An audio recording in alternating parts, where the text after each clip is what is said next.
What's going on, good people of the internet? It is time once again for Comics Unmasked, the podcast where a bunch of folks shoot the breeze and talk about comic books and such. Now, if you've seen me on TikTok, you've seen me talk about the upcoming release of Batman Static Beyond from DC Comics. And the big thing that I kept talking about was it felt as if this book had no support. I wanted to make sure that I encourage as many people as possible to support this book because everyone always says they want more Static content. They want more Static content. They love the Static Shock TV show. They loved Milestone, but I hardly ever see anybody actually support the books they actually want to see. So in an effort to encourage more people to look at this book, I reached out to Narcisse and Nikolas Draper-Ivey, the writer and artist of this book. In the first half of the episode, you'll see me talk with Narcisse. We talk about his entire career, whether it be his journalism or his work writing for things like Rise of the Black Panther, him being a narrative consultant on Miles Morales' Spider-Man, or him even writing things like the Milestone 30th anniversary and this book. Then in the second half, you hear me sit down with Nikolas Draper-Ivey. His artwork is just iconic.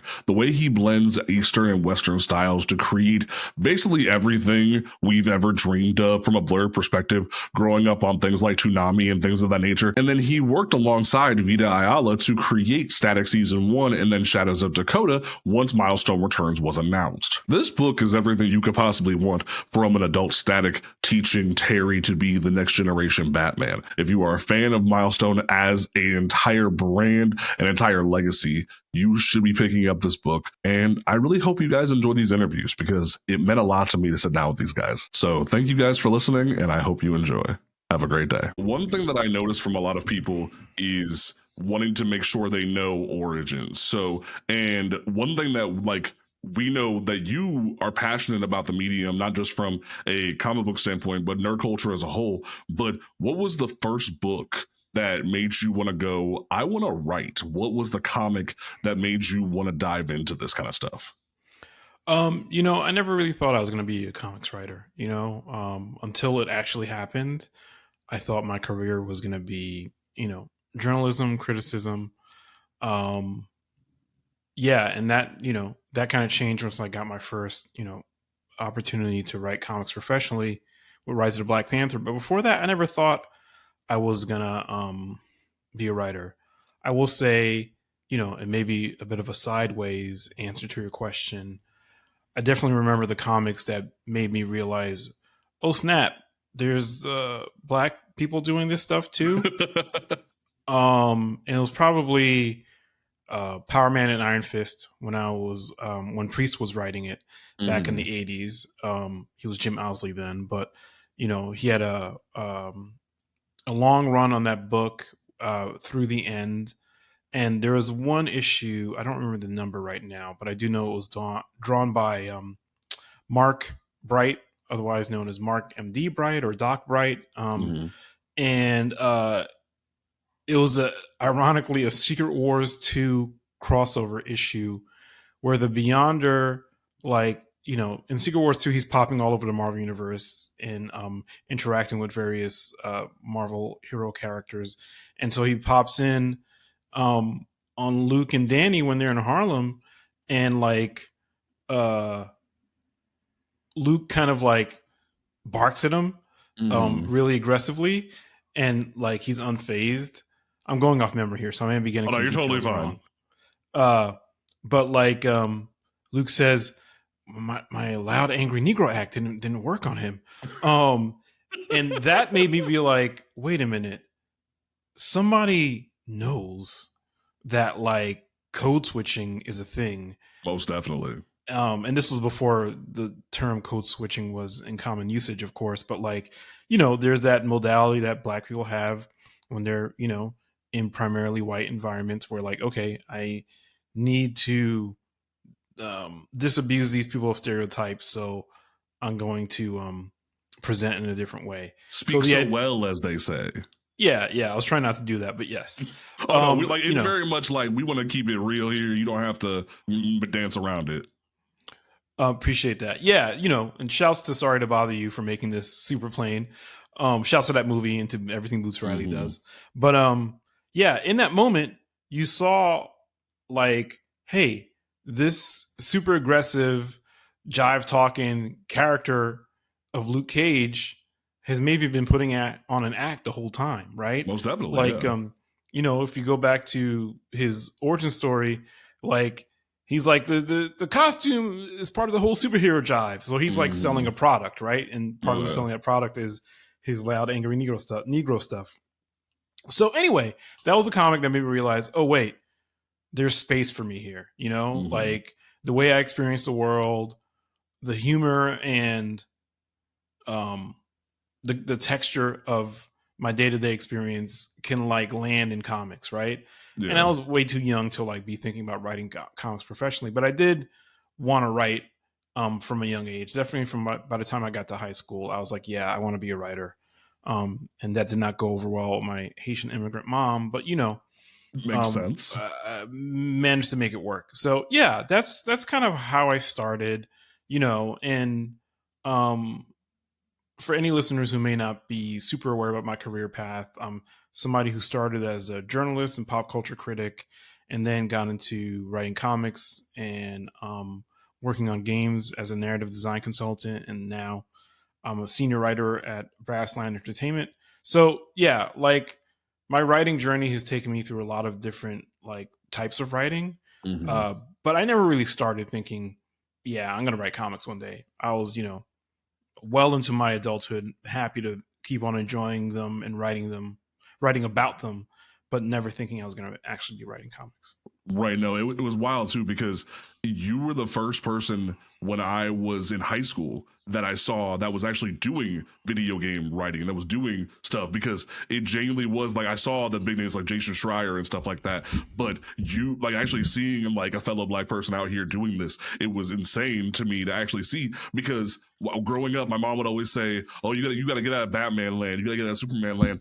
But my father would always tell me, "No, you need to be inspired, you need to dream big." Even though, because he was working for Chrysler at the time, so he told me all the time, like, you don't get away from it, keep pushing for that. So seeing you in the medium gave me hope that I could still look into it. That's why I went to school for journalism, because I saw what you were doing and I loved what you were doing. So like to see that even then you saw the analog with Luke is insane.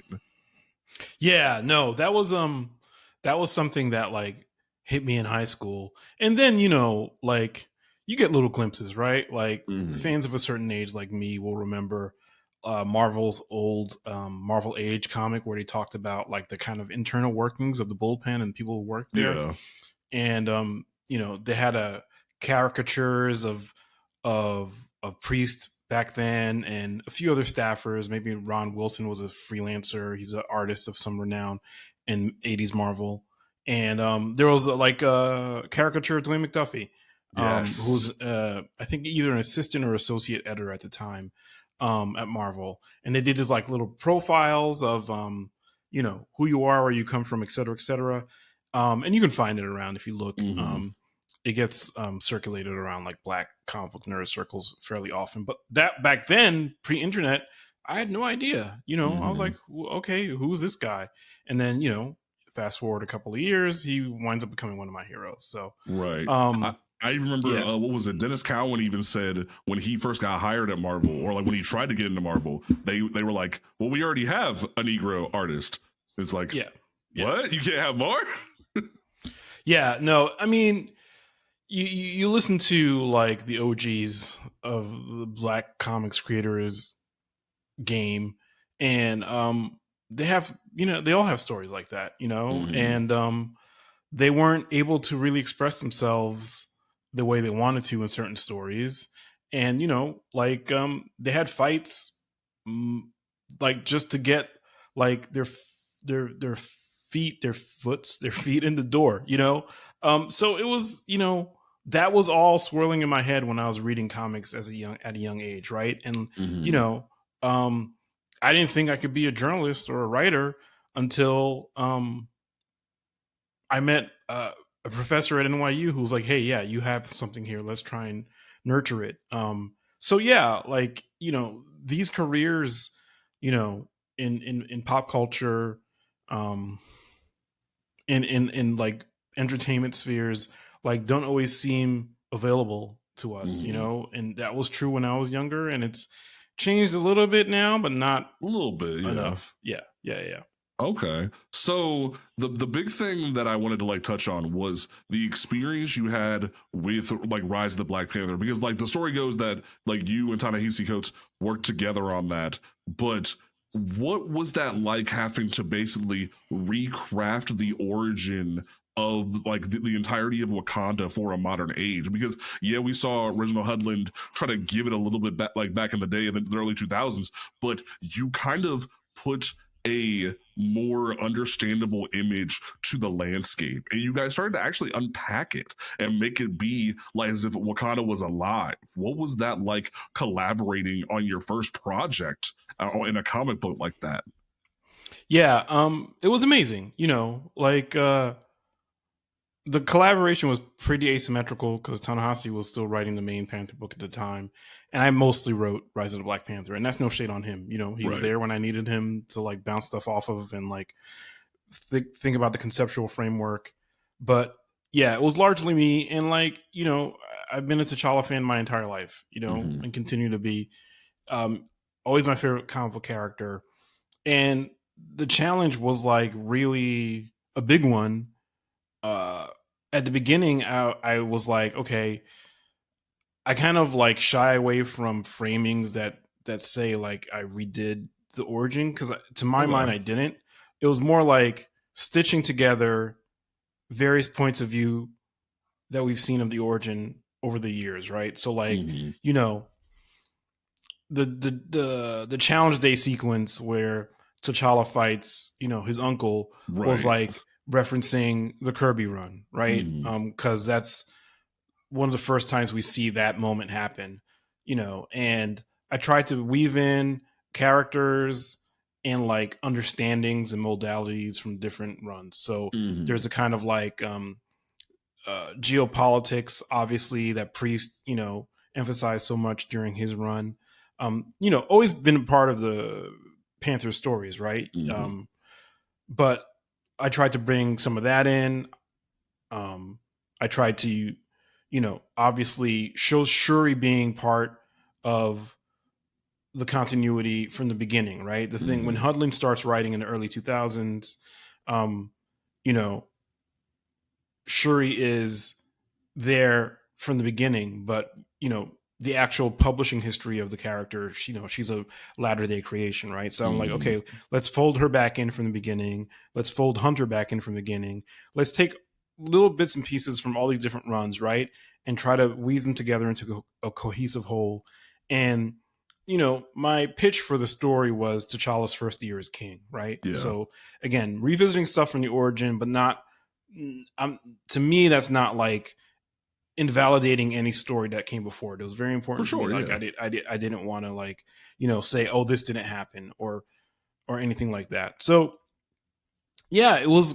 I wanted to to kind of honor and add to all the stuff that I love about Wakanda, which is that it feels like a place that has both allegorical history and real history moving through it.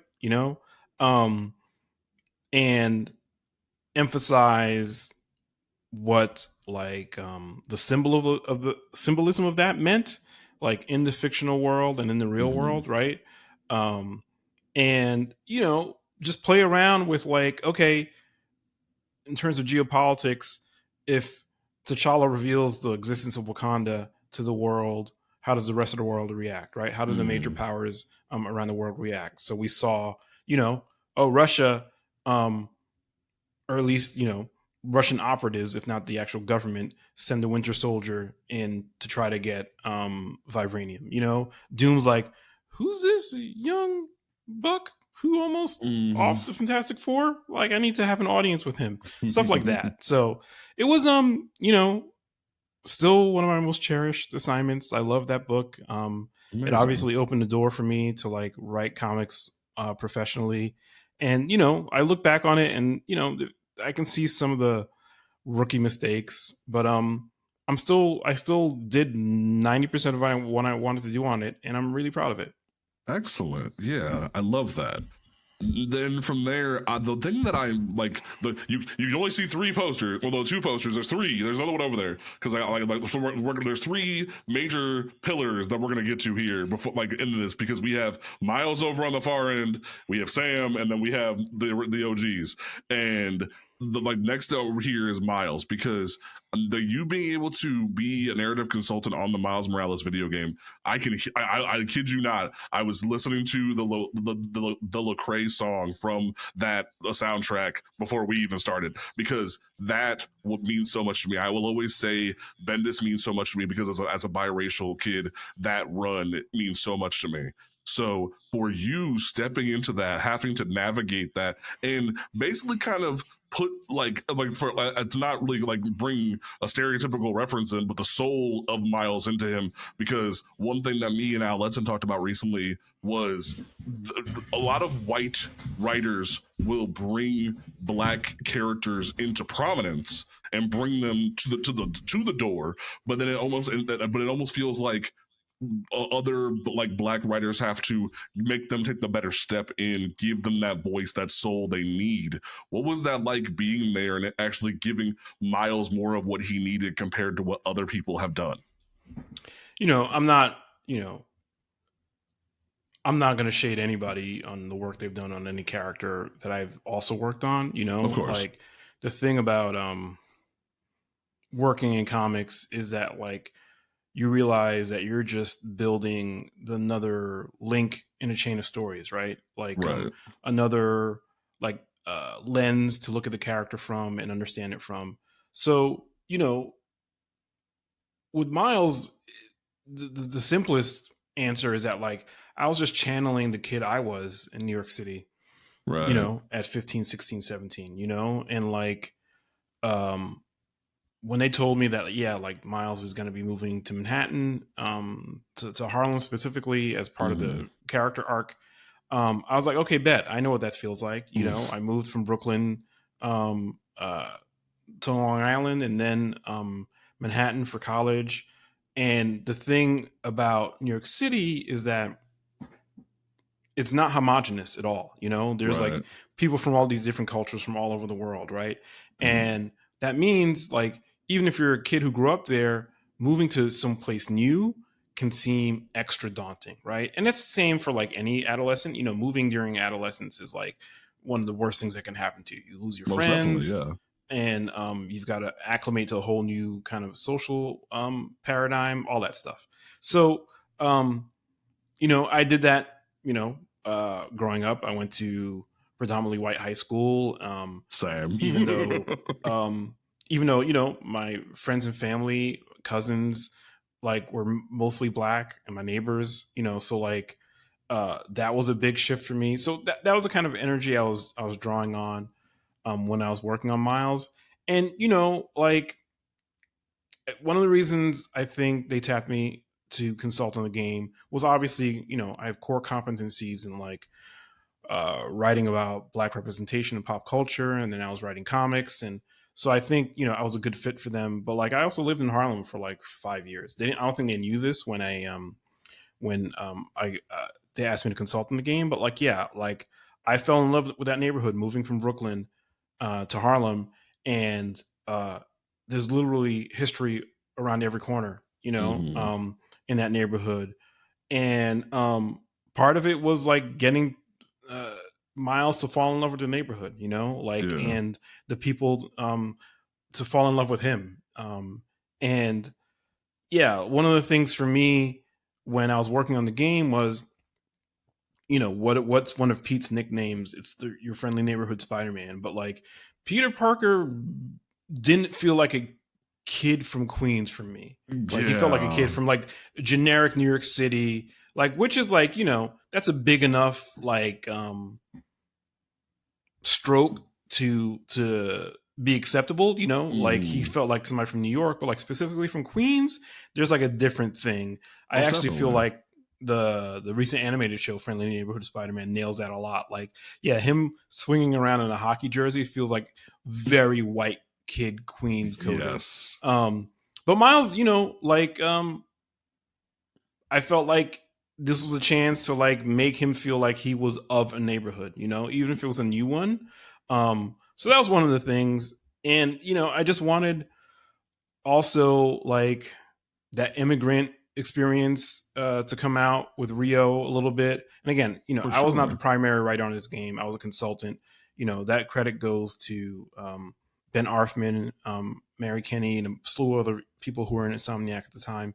So, props go to them. But like where I felt like I could consult and add to that texture that they were kind of laying down for Miles was drawing on my own experience, living in Harlem, child of immigrants, and what it feels like to move through New York City. And I don't mean that like in the terms of like the player mechanics, but like you go from one Navigating end that as like a person of color having to navigate that entire landscape. Yeah, part of it was that, but also like each neighborhood in New York City can feel like its own ecosystem, right? And becoming accepted by that like is a big deal, like sure. everybody likes to say like, yeah, when the dudes at the bodega know your order without you saying it, when you can just walk in and they start getting your coffee just right, or your breakfast sandwich just right, like you're part of the neighborhood, right? Yeah. So stuff like that was what I brought to the table as a consultant. And other little touches I've spoken about here and there, like that scene on the bridge where Miles's costume is ripped up. I was like, yeah, it's important that his skin is showing through his costume in that scene, because from a pure like plot logic standpoint, if you're in a world where the Avengers exist, where Spider-Man exists, clones, aliens, imposters, whatever, right? Like if there's some new kid swinging around a Spider-Man, you could think that's Peter Parker's cousin, clone, little brother, but like showing Miles' skin through the costume was a way of letting the people inside the fiction, right? No, this is somebody different. And if you're somebody who doesn't know Miles as a character, and this game is one of your first experiences with him, like, yeah, you also let like the world is going to react to him differently, and we start to show a little bit of that. I think the other thing is that like the ending at the game was very much like something I pushed heavily for. The moment where the people in the crowd say that's our Spider-Man, because it just it felt like what are the ways that this journey has made Miles's profile as a Spider-Man different than Peter's, and like this, he's done missions in the neighborhood specifically to help the neighborhood, and that hopefully creates a sense of belonging that's palpable to the player, so that moment lands. And we're a couple of years gone from the release of that game, and I think it has landed pretty well. But yeah, it was a thing that we could do with Miles that you couldn't necessarily do with Peter in the same way. Most definitely, yeah. And like one thing that I always talk about is that I think there was something to be said about what Stan Lee said back in the day, where he purposely had the mask cover all of him. That way anybody could like feel as if that was their superhero, especially for a teenage superhero. But especially that moment where they say that's our Spider-Man and like the skin is showing and whatnot. There's also something to be said about being represented by your people. Like it genuinely feels as if that was spoken through what you did there. And like people don't talk about it a lot, but like Miles has made it to where a whole new generation of people feel represented. Yeah, no, and that's important. And like we knew that going in. And again, I have to double down on the fact that it was a team effort, like across multiple disciplines. You had people like James Ham, who's an animator over there, other people who worked as character artists, everything from like his hair texture and all that stuff. It was really important, and that wasn't lost on the team. I was just lucky to be able to be working with people who knew how important it was at the outset, right? Yeah, like you said, Miles is now an iconic superhero character for a whole new generation of fans, right? Who like, those of us who grew up with Peter and only Peter, had to imagine him as being somebody who was like closer to us. This is something that me and Ta-Nehisi have talked about, and I think he's talked about it publicly. But yeah, Spider-Man, when he has that mask on and you're a kid reading his comics, there's a subconscious part of you that's like, yo, he's broke. His uncle got caught up in some nonsense, is dead and dead, and the police hate him, can't pay his rent, his boss hates him. It's like, could be a brother to me, you know. Even though those colors are telling you something different on the page, when he has a mask on, you're like, yeah, maybe. Yeah. So, you know, like, Miles just brings that kind of affinity a little bit closer to a whole new generation of fans, and there's nothing wrong with that, you know. Like, these characters can support like multitudes of interpretations and modalities, and being able to add to part of that is a really fun part of this job. Fair enough. Like that I love how you express that. It means so much to me to hear that. Before we dive into the milestone portion of it, the last thing I have is Sam, because reading, like, even if it was a short run, your and Greg Pak's work on Sam Wilson Captain America right when the movie came out was so well done. Because at first I was kind of trepidatious to go into it as someone who's been a Sam fan almost my entire life, because my dad went to a comic shop knowing nothing about it besides he watched Blade and said, I want to make sure my kid has black heroes. He got me a Black Lightning run from the original Jenny Isabella run, and he got me Priest, Captain America, and Falcon. And Sam has always been a part of my life. So I was scared going in because it felt like it was going to be phoned in because the movie was coming out. And I was also kind of jaded because I saw Red Hulk was getting an ongoing while Sam only got a mini. But reading it, I was so blown away by the fact that you put so much power and history behind it by just putting Josiah in there. And I have to know how did you get that to happen, especially when the crew is out of print for I don't know how many years. How did that get there? How did he get a new suit? Like, I have to know. Yeah, so, you know, when Greg and I were brainstorming in the early stage of this book, the number one thing I knew I wanted to do was bring Josiah back. Like, I'm a Priest stan, you know, I consider him like, you know, uncle, grandpa, whatever you call him. He's probably not old enough to be my grandpa, uncle. Yeah, but, you know, his writing meant so much to me, you know. So that includes his obviously Black Panther run and the crew. And I mean, we have to go all the way back. Like, when Truth hit in 2001, I think it was, Truth wrote Red, White, and Black, the miniseries by Bob Morales and Kyle Baker that introduced Isaiah Bradley. I was, working in magazines as a fact checker, like, it blew me away. It felt like the parts of the history, the real world history that they touched on that I knew about were like, it was great to see them in superhero format, you know, like, given that kind of allegorical treatment. And the stuff I didn't know blew my mind, right? And then, you know, I think it's later that year, a couple of years later, Priest introduced Josiah in the crew, and it blew me away because it was like, yes, this is that tension of what it means to be Black and American at the same time, like, encapsulated so well in both projects, right? In Truth, right, you know, we saw the kind of unsung, rarely acknowledged burden of what it meant to be a Black serviceman in World War II, right? And to try to want to fight for your country and get mistreated. And then, you know, the kind of like ambivalence pulled in two directions, double consciousness, like W.B. Du Bois said, in The Souls of Black Folk.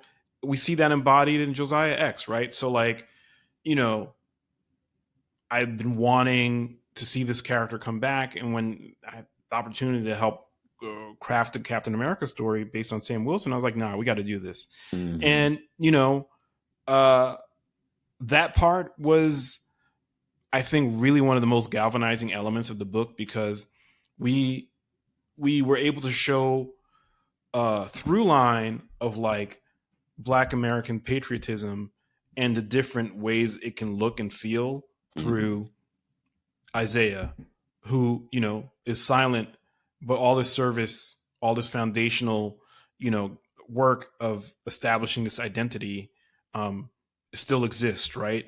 It Right. moves through Sam, it moves through Eli as Patriot, it moves through Josiah as, you know, now the new code name was Shadow Soldier. So, you know, the other answers to your question flows out through that, because Josiah only really had like an old Captain America tunic in his previous appearances. Didn't want him to just be wearing that and seem like a duplicate of Sam. We wanted to position them, you know, ideologically with some distance from each other, right? Uh, so the new look, you know, based on red, black, and green, Black Liberation colors, um, was part of that. And that's Torrin Clark, who did that design, who was also our cover artist on that book. Love you, Love that. bro. Yes, I love his art. Yeah. And so, like, bringing back Josiah like that was very much like a statement that this legacy, the African American part of the patriotic superhero legacy, can hold multiple interpretations, right? Like, we exist in a multiplicity of ways in the real world, and that happens. That should happen in our fictions too. So, yeah, like, I was very, very, you know, and Greg is like a great friend. When I started writing comics, he was one of the first people to congratulate me and offer advice and his time. And he's still like an amazing human being, Wow. like one of the best people in comics. I swear to God, I love that guy. And getting to work with him was amazing. And you know, our artists, Chris Cantwell and no, not Cantwell, Campana, sorry, um, and Eder Messias, who's Brazilian, Afro Brazilian, so he kind of understood the assignment too. Like, yeah, and you know, that scene in the first issue where it's Isaiah's birthday and there's like the cookout, like there's a lot of chatter around that. But like, the thing I want to say is that it had story purpose. You know, this wasn't For just sure. like bringing a meme to life. The meme wasn't even in my head when I was writing that scene. Um, it was mostly about like, nah, who do we celebrate in this moment? You know, like who do we honor? And you know, I didn't see the movie. I didn't know that Isaiah was going to be part of it at all. When we started this, I wasn't really paying attention to trailers and whatnot. So yeah, like, it was just about like, hey, we've been part of making this place what it is, you know, and representing that in superhero story form was part of what the goal was. Excellent. That I love that. I have to know because ever since you put it in there, it's been driving me nuts. Where does the Shadow Force come in? Like, I have to know. Yeah, there's a story that I have half formed in my mind about that, but you know, like, my idea is that like that's how somebody paid him for a job. Okay, because like, especially when he's just like, you don't want to know. I'm like, yes, I do. Like, Yeah, what? yeah. It was like there's a big leap of time here between Only the had crew. 20-something pages, James. We only had 20. I love that. Yeah, But but then I also, oh, go ahead. no, I was just gonna say, like, definitely want to tell more stories of the Bradleys. I've got one or two ideas. You know, it's not up to me, obviously, but like, yeah, I love those characters so much. Oh, for sure. Then what I also loved is that you really hit the nail on the head exploring Sam because you weren't afraid to talk about the fact that he is a social worker, but he's having to navigate this impossible concept of like black folks being given this opportunity to have sanctuary, to have farmland, to have like basically reparations, for lack of a better word, because you even say that in the book and explore that concept. But you like they have everything they could possibly want, but it's at the idea and at the behest of being controlled. And I love that you make Sam have to battle with that because it shows that there are a lot of different concepts and ideas that Sam as Captain America has to deal with that Steve has kind of just danced around for a lot of time. That it's he's very much just a and sometimes he's very good at what he does with Steve, but sometimes he feels like a propaganda piece, like personified. So I love what you did there, and I want to know what like was there any pushback trying to explore the reparations concept and bringing that to Sam's face like straight up? I mean, no, we were able to tell the story that we want to tell, 100%, like, I don't think we got notes or pushback in terms of the broader conceptual, like, framework of the story. And, like, in terms of, like, the reparations piece and the allegories and whatnot, when Greg and I were bouncing ideas back and forth, it was like space reparations, right? It's like, um, and, that piece of the story followed and evolved. But the other part was like, when you think about like Steve's nomad moment, right? From like Right. the 70s, the Steve Englehart run, the Secret Empire being run by a fictional version of Richard Nixon. This was Englehart expressing his betrayal, his sense of betrayal by the people in the highest halls of government, right? Mm-hmm. And you get to thinking, and it's like, oh, when Steve feels like he doesn't belong, it's because the people in power are corrupt and they're betraying like the idealism that he brings to his role as Captain America. When Sam feels like he doesn't belong, it's because, oh, this country was built in a certain way. Yes. It's more foundational. It's longer lived, like Sam's idealism is, I'd argue, more hardly.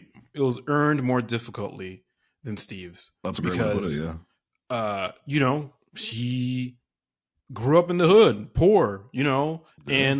and the reason the hood exists, and is because some people got to be on top, some people got to be on the bottom, right? For sure. And so for Sam to have any kind of idealism, altruism, to want to help his fellow man, I think there's a lot of work there that you could argue that Steve didn't have to do, and look, I know Steve, grew up during the Depression, early 20th century, was not like fun either, right? Yeah. But like he still felt like he could climb that ladder, be good enough, presumably as a kid. We don't know if Sam ever felt that way, right? So that's part of it.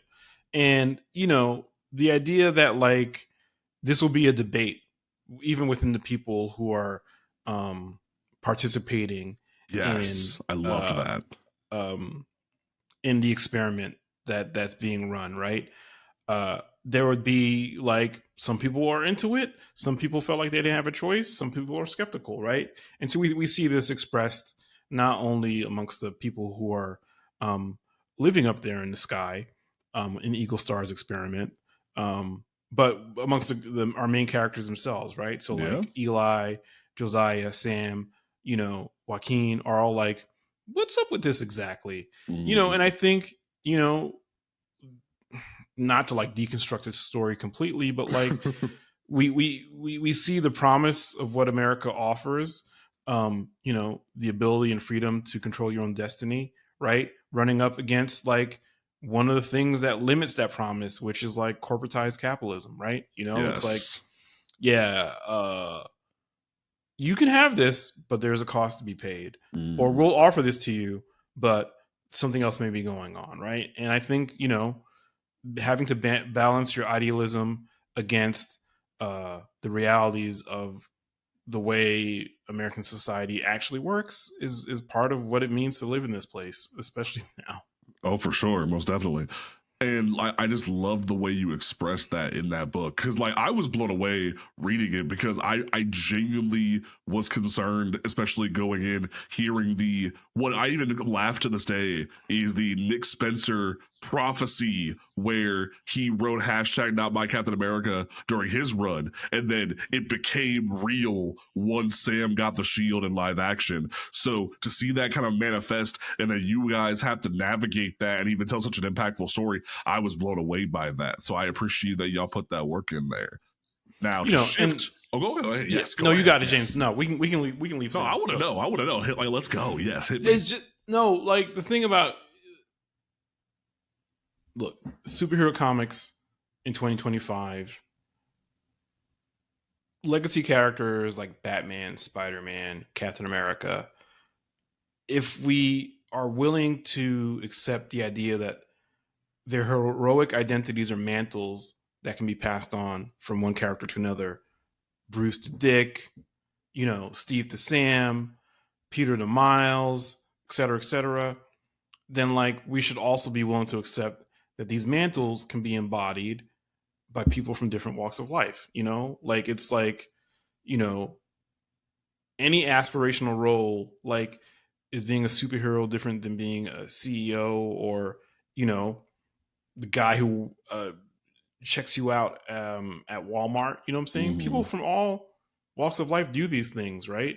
For Yeah. different reasons. And, like these characters embody elements of human nature that exist in people from all walks of life, like I'm saying. So like the not Captain American stuff, not my Captain America stuff that you're referencing, Mm-hmm. like, yeah, it's part of the conversation because of the real world that we live in, but I don't think it's a banner that like helps the fandom around these characters and these concepts um thrive. We're talking about as Right. fiction, we're talking about as a plot element in the story, Yeah. whereas people in the real world like have been saying that since the minute like Sam put on the red, white, and blue, right? Yeah. And so yeah, that's the thing for me. It's like if we want these characters to survive and thrive and evolve, like we have to bring in fresh understandings, new blood,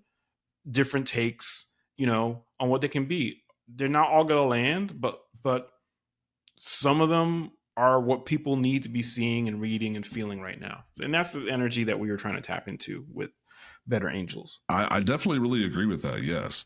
Like, and I was even going to say, like, going into the other side of things, I appreciate that you've gotten this opportunity over the past few years with Milestone, because you see a lot of the time in like social media and whatnot, people will say, "Oh, just go make your own. Stop taking mantles. Just go make your own." But then you got to go play in the big house, as I like to call it, where you got to be in the shoes of people who did make their own, but it was still a battle to be accepted with what they created with Milestone. And like, I got you right here. This is my reader copy. I have another copy like in my log box, but like I was rereading this over the past few weeks, and the work you did here spoke volumes to me, because I remember, I think it was 2010, you did an interview with Wayne McDuffie where you posed a question to him of if there was any regret going and merging the two universes of DC and Milestone, and he kind of like did it cautiously optimistically, was the way I kind of like read his answer. And I appreciate what you did in the 30th anniversary, because it feels like you didn't diminish what like his cautious optimism, but you still paid homage in a beautiful way. And I want to know, what was the conversation like talking with the founders, talking with DC to make sure this anniversary became what it was? I mean, gosh, I have so much to say about Milestone. um because my history with them goes way, way back. In 93, when the original comics dropped, I was in college. I wrote like papers. I did a presentation about this for a cultural criticism class. Um, I interviewed to be an intern there. Like, I never forget, Dennis told me, "You can be okay sweeping floors." I'm like, you're joking, right? They were not joking, and I did not get the internship. But Oh man. that first year of Milestone, when those guys were promoting the line, I would see them at in-store events, at cons, and it really opened up my eyes that, again, this could be a path for me. I wasn't thinking about it at the time, but I was just like, oh, okay, there are some Black people who are standing on business in this industry, and telling these stories. So, time goes on. I become a working journalist and critic, and I write about Milestone a bunch whenever I can, even when those books were out of print. Um, so about the 30th anniversary special, it's a funny story because a couple of things happened all around the same time. An old coworker of mine was working on working at the production studio that did the documentary, and asked me to be part of it. Um, Basically, to be the story editor, a bit of subject matter expertise, and a lot of times, when people like Dennis Cowan are talking to the camera. They're talking to me, who's asking a question. Mm-hmm. And then I think I was writing Gotham Knights at the time, the tie-in for the game, and I was at New York Comic Con, and I think they did like I think it was a Jim Lee and Friends panel, and I mostly went because Spencer Ackerman was there, and he's my friend. We co-wrote Wilder vs. Wildstorm together, and they showed the cover for the 30th anniversary special, and it's 1993 Static, and modern day Static, and I'm like, that's an homage to Flash of Two Worlds, the first multiversal crossover story, like in the 50s. I wonder who's going to write that, and a short while later, the editors at DC reached out to me to see if I'd want to be involved in writing that story. So I said yes, of course. But again, like my Black Panther work, like other work of mine where I've touched on legacy characters, like the weight of like your fandom all of a sudden like comes to bear, right? It's like, oh shit, I love these characters all my life. Now I got to do something with them. Mm-hmm. Like that shows my love and all that stuff. So, it was an intense moment, but like, I think the only, prompt I got was like the old versions of the characters meeting the new versions of the characters. And I was like, bet I know exactly how we're going to make this happen. From the original Milestone Comics run, Icon number 16 is one of my favorite issues. It's part of a Worlds Collide crossover with the Superman line at the time. And it's, those two worlds colliding, like the title says, right? Those two universes smashing into each other. And there's a great sequence where Dwayne McDuffie writes a comparison of Icon and Superman as immigrant characters, and how, again, the prevailing power structures of the world allowed them to rather section them off into different kinds of lives, right? Like, you're an alien with superpowers, and you can fly around, and you're super strong and have a cape, Kal-El, and you get to be the symbol of the American way, right? Yeah. And you're an alien with superpowers and a cape and can fly around, Augustus Freeman, and you got to hide that shit until some little girl says, we need some inspiration up in here.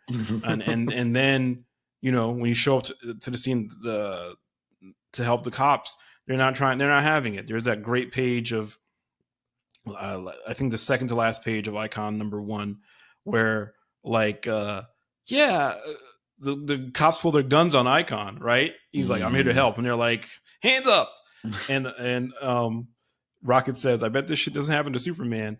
But yeah, like, and Dwayne continues to explore that issue. So like, I knew I wanted to do something that referenced that storyline with the multi-dimensional being Rift and a new version of it for the modern times. Like, yeah, it all, I knew what I wanted to do. Like, certain things you have to figure out as you go and break it down and all that stuff. This idea popped into my head almost fully formed for the issue, like specific sequences, like the two Statics talking to each other, and and the two Rockets talking to each other, and the differences in their lives. Like, yeah, like the Milestone stuff means everything to me.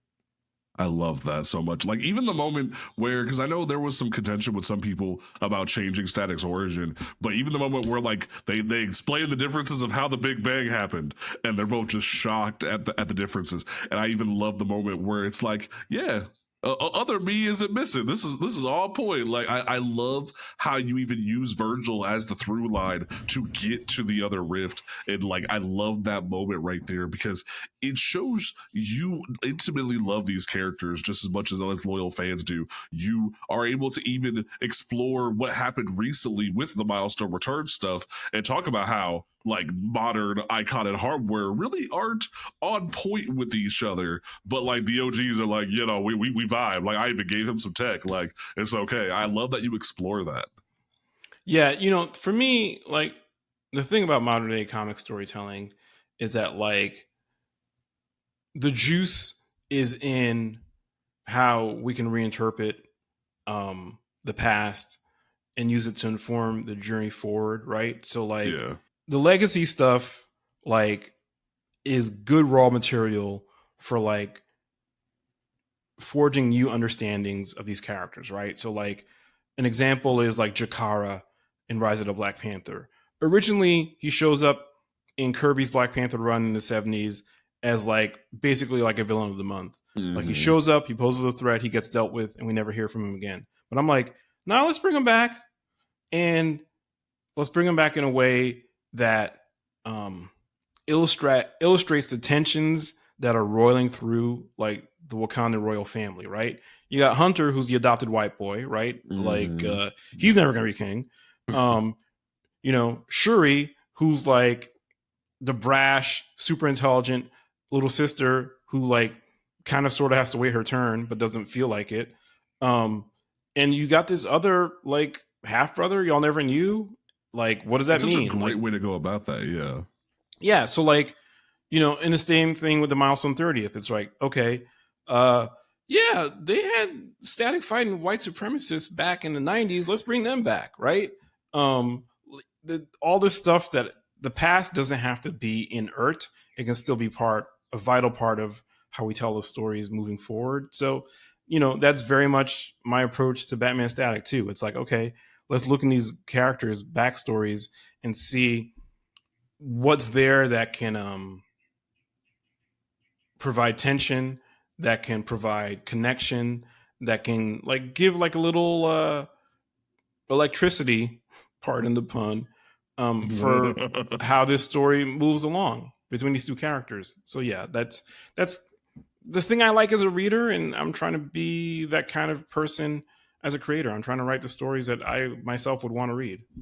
Right. And like what's so nice is even like you have a great balance of what is considered fan fiction by some, but also like perfect personification of what the founders would have wanted for these characters. Like the fact that you even don't shy away from OG Rocket referencing her kid, and like even kind of having modern Rocket dance around like, I don't know if I want that. Like you actually explore those dynamics and whatnot. And it's so nice to see that. Or even the interactions with the two different versions of the Blood Syndicate and having Holocaust be there and explore how Holocaust has always been a pain in the ass. So you don't shy away from that. And it's so nice to see you actually break everything down perfectly to where there is an honoring of the old guard versus the new. That moment where like both the icons are in the air, like, hey, I don't know you, you don't know me, but like we have to work together right now. And I love that so much. Yeah, you know, like one of the great things about all the uh all the different versions of these characters that have existed throughout the years is that like there's different textures to them, you know? So like when, you know, Jeffrey Thorne was writing Blood Syndicate in the new comics, like he went hard on that shit. Yeah. And you know, it's very different than the OG 1993 Blood Syndicate, but I love that. You know, Most you can definitely, love yeah. both versions. You know, you can love both versions. You can let them evolve and let them speak to the moment. You know, because that's the thing about comic book characters. You know, from Superman in 1938. You know, and Cap I think shows up in 1940 before America was even involved in the war. They speak to the moment that they're created in, and they evolve accordingly. So you know, I think the milestone characters should be doing the same thing. Yeah, especially the moment where like you even openly have it be said, you know, we had a black president, and they're like, what? Like they're in shock at the idea that all the oppression that they dealt with in the 90s, and then the idea that it was realized, but then you don't shy away from exploring what happens after the black president. And I was like, oh, he really did that. I was blown away reading that back in the day. I was like, whoa, he really did say that. And then the exploration of that moving forward was such a great way to sort of like put a pin in, yeah, this happened, and now we're going to move forward and tell the struggles of everybody moving forward and how we can finally meet the conclusion. I love the way you weren't afraid to put that in there. Yeah, you know, the drama over what to do with the new version of Rift um was important to me to set up because again, we've already established that these characters have a bunch of philosophical differences, right? Like Icon Right. and Hardware and whatnot. And like oh, you mean this is somebody who can reorder reality and change things up for everybody? We can't let that slide. But it's like, nah, like, why are we demonizing this young person who's just figuring out themselves? Why are we demonizing them so early? Like, let them live their life and see what happens. So, I wanted that story to end on a hopeful note. Because like, I think one of the core foundational ideas of the milestone comics from the 90s and present day is like, yeah, like, people across all different walks of life from all different kinds of marginalized backgrounds, like, deserve to exist and be happy and live their lives, in all these robust, vibrant ways. So yeah, like, I wanted to leave that open for possible revisitation down the line, whether it's by me or somebody else. Excellent. And then from there we have like the adult Static meets Terry story.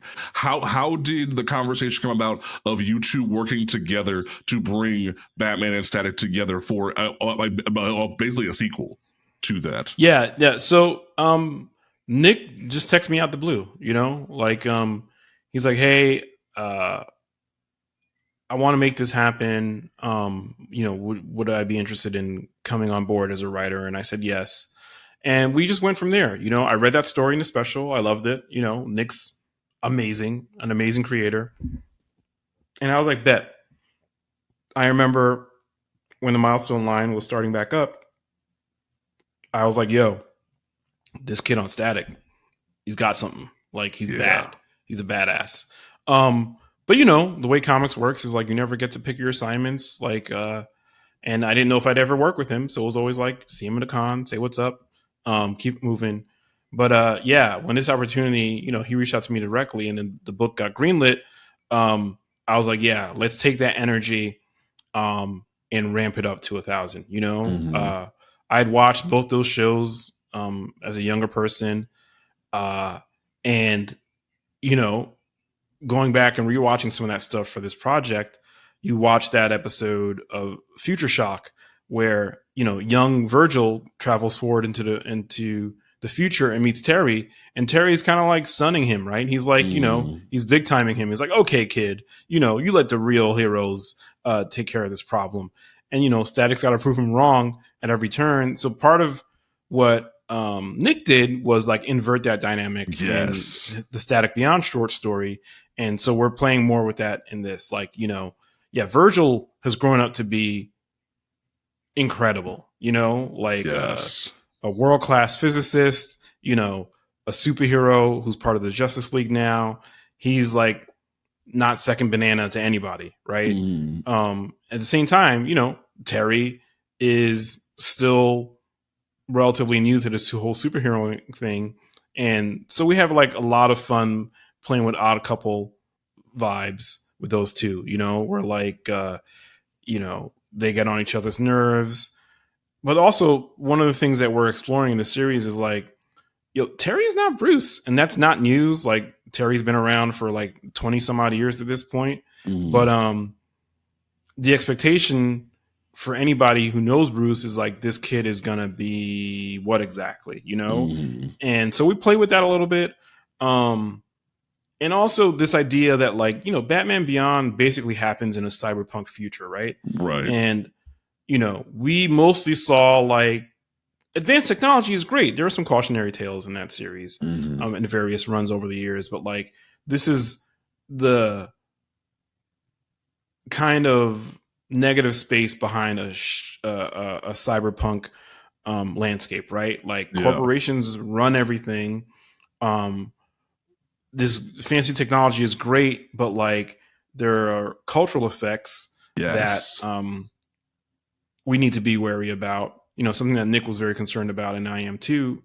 And we try to embed that in the story. Like, so all that to say, Static is somebody who is fighting for his community, and like, you're a kid who gets your superpowers at the Big Bang, a result of like tear gas being meddled with for like nefarious reasons. You see your city change, people start mutating all over the place.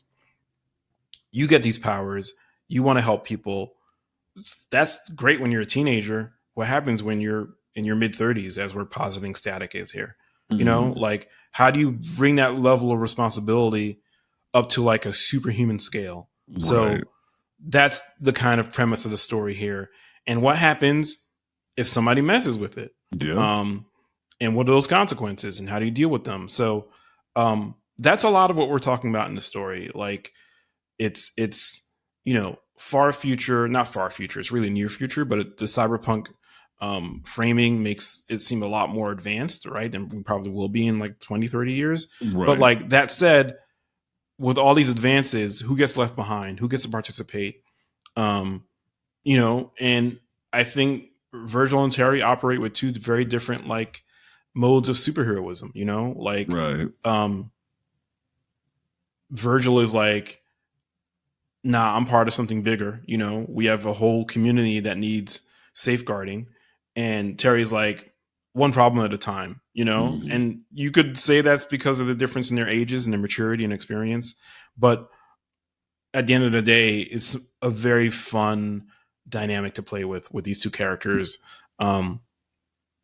being, you know, adult and teenager, dark and light, and you know, individual versus collective.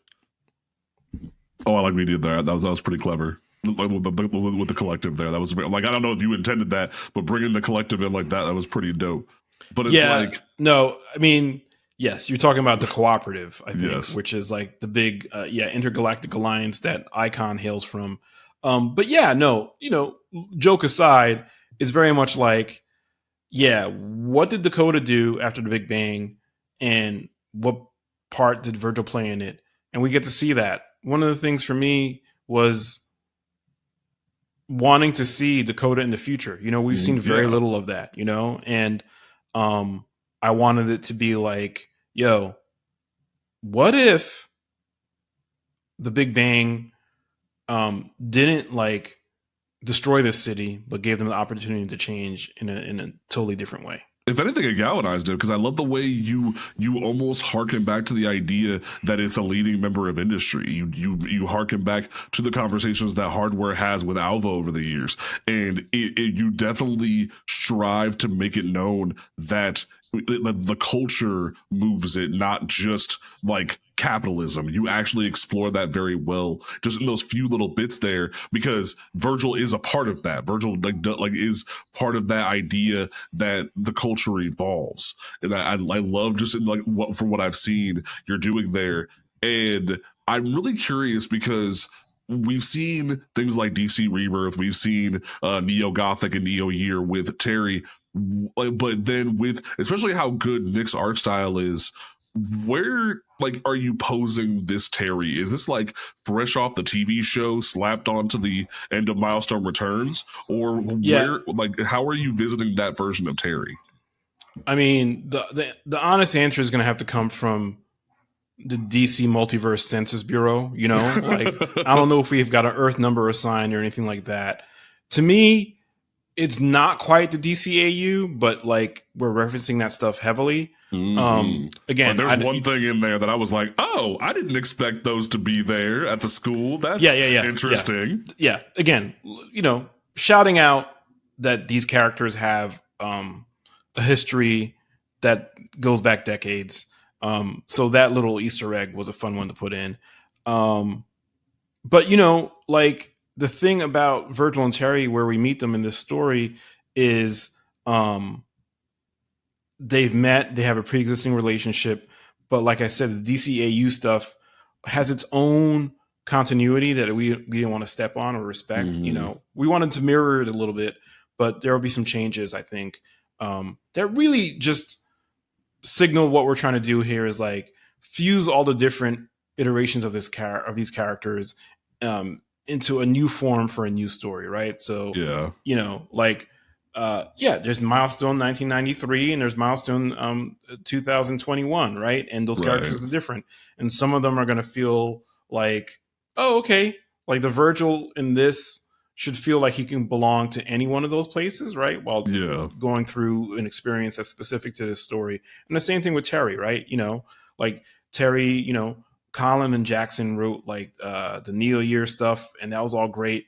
And we can lean on some of the same elements that they use in their stories while doing something new here. So like, yeah, like I don't want to pin down like this story to a specific place in continuity, but if it goes well enough, people will do it for us, and that's a great Right. part about writing this kind of stuff is like there's active participation from the readership that lets whether the story like can stand amongst the shoulders of the other ones, and that's the hope. I just want to write Mhm. something that like makes the milestone OGs proud, that makes the people that came before me proud, the current readers, my friends who read and watched this stuff alongside me. Like, yeah, like I want a good story that's gonna reflect all of that stuff. I love that so much. Like it genuinely shows that like you do have the care you love. It isn't like someone is just coming in and doing an assignment. This feels as if Now, I you mean, put your heart in this. I haven't written so many comics where it's like a gimme, like I know like nothing is promised. And I try to write every comic book, every assignment like it's my last, like I don't know if I'm gonna get to write these characters again. I don't, like let me bring my all to it and hopefully that's palpable inside the story.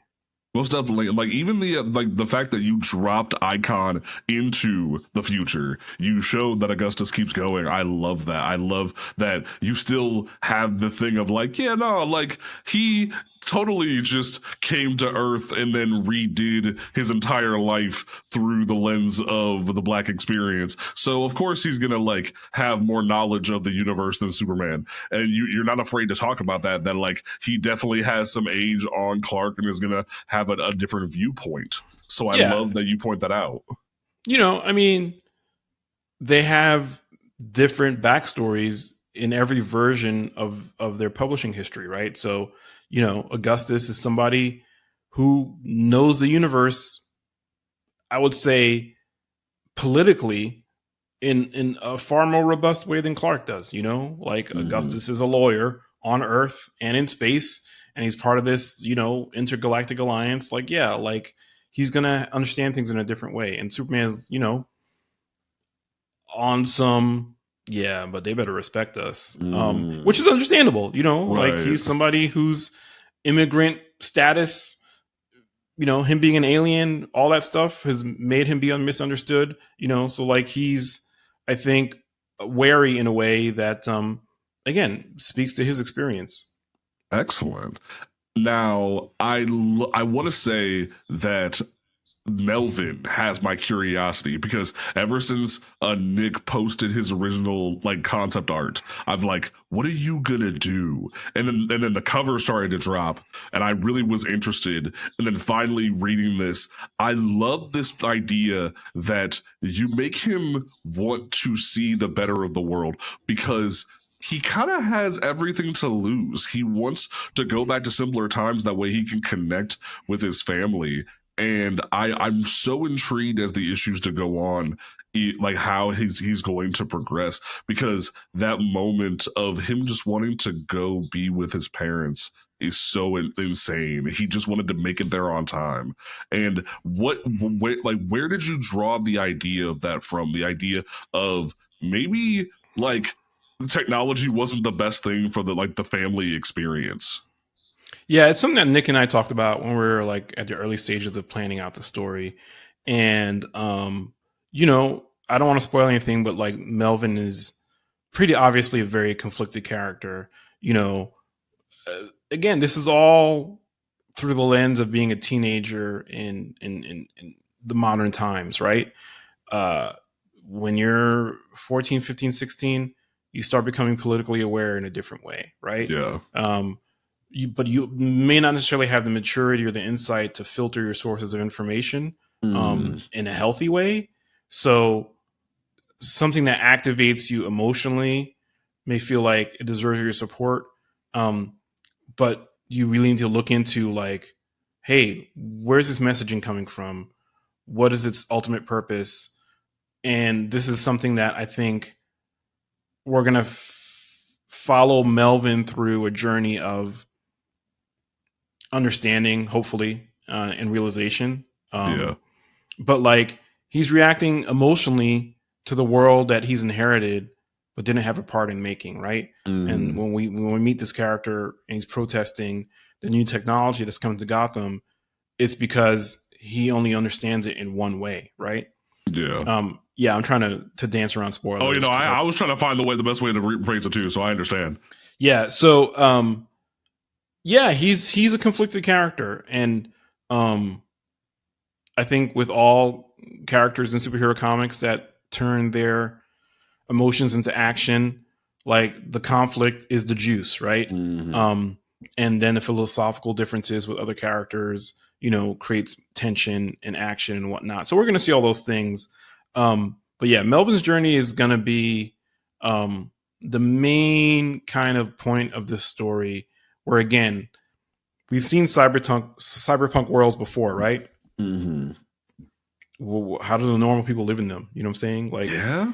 And again, that's not a question that's like been left unanswered, but in this specific story, in this specific universe with these specific characters, it's like, okay, yeah, you have flying cars, but what's the cost there? Like, what are the things that we're not seeing and feeling? So, yeah, it's a lot of thought is gone into the story. I just hope, it lands with people, and it's a fun, entertaining story with some things that you can think about. Okay. Now, the one thing that I am curious about is we've seen two different iterations of Adult Static. We've seen the one that he would see in Future Shock, but then we've seen kind of like in his old age, he kind of resumed the jokey joke demeanor in the JLU future episode. Yeah. And I very much enjoy that you find a balance in that here, where he might kind of crack it like a joke here and there, but similar to what Nick said in the anniversary special, that there's still stuff going on behind the mask. And I'm very curious of if there's anything that you have intended to explore with Virgil beyond just being awesome as an adult with this story.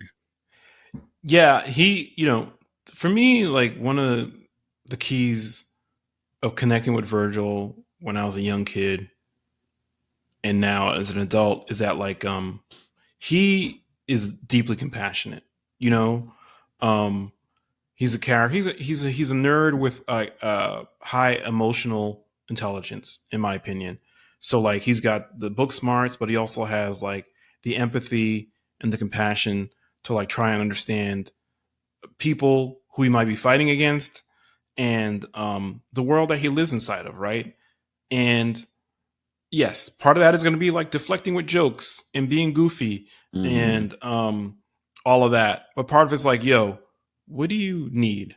How can I help?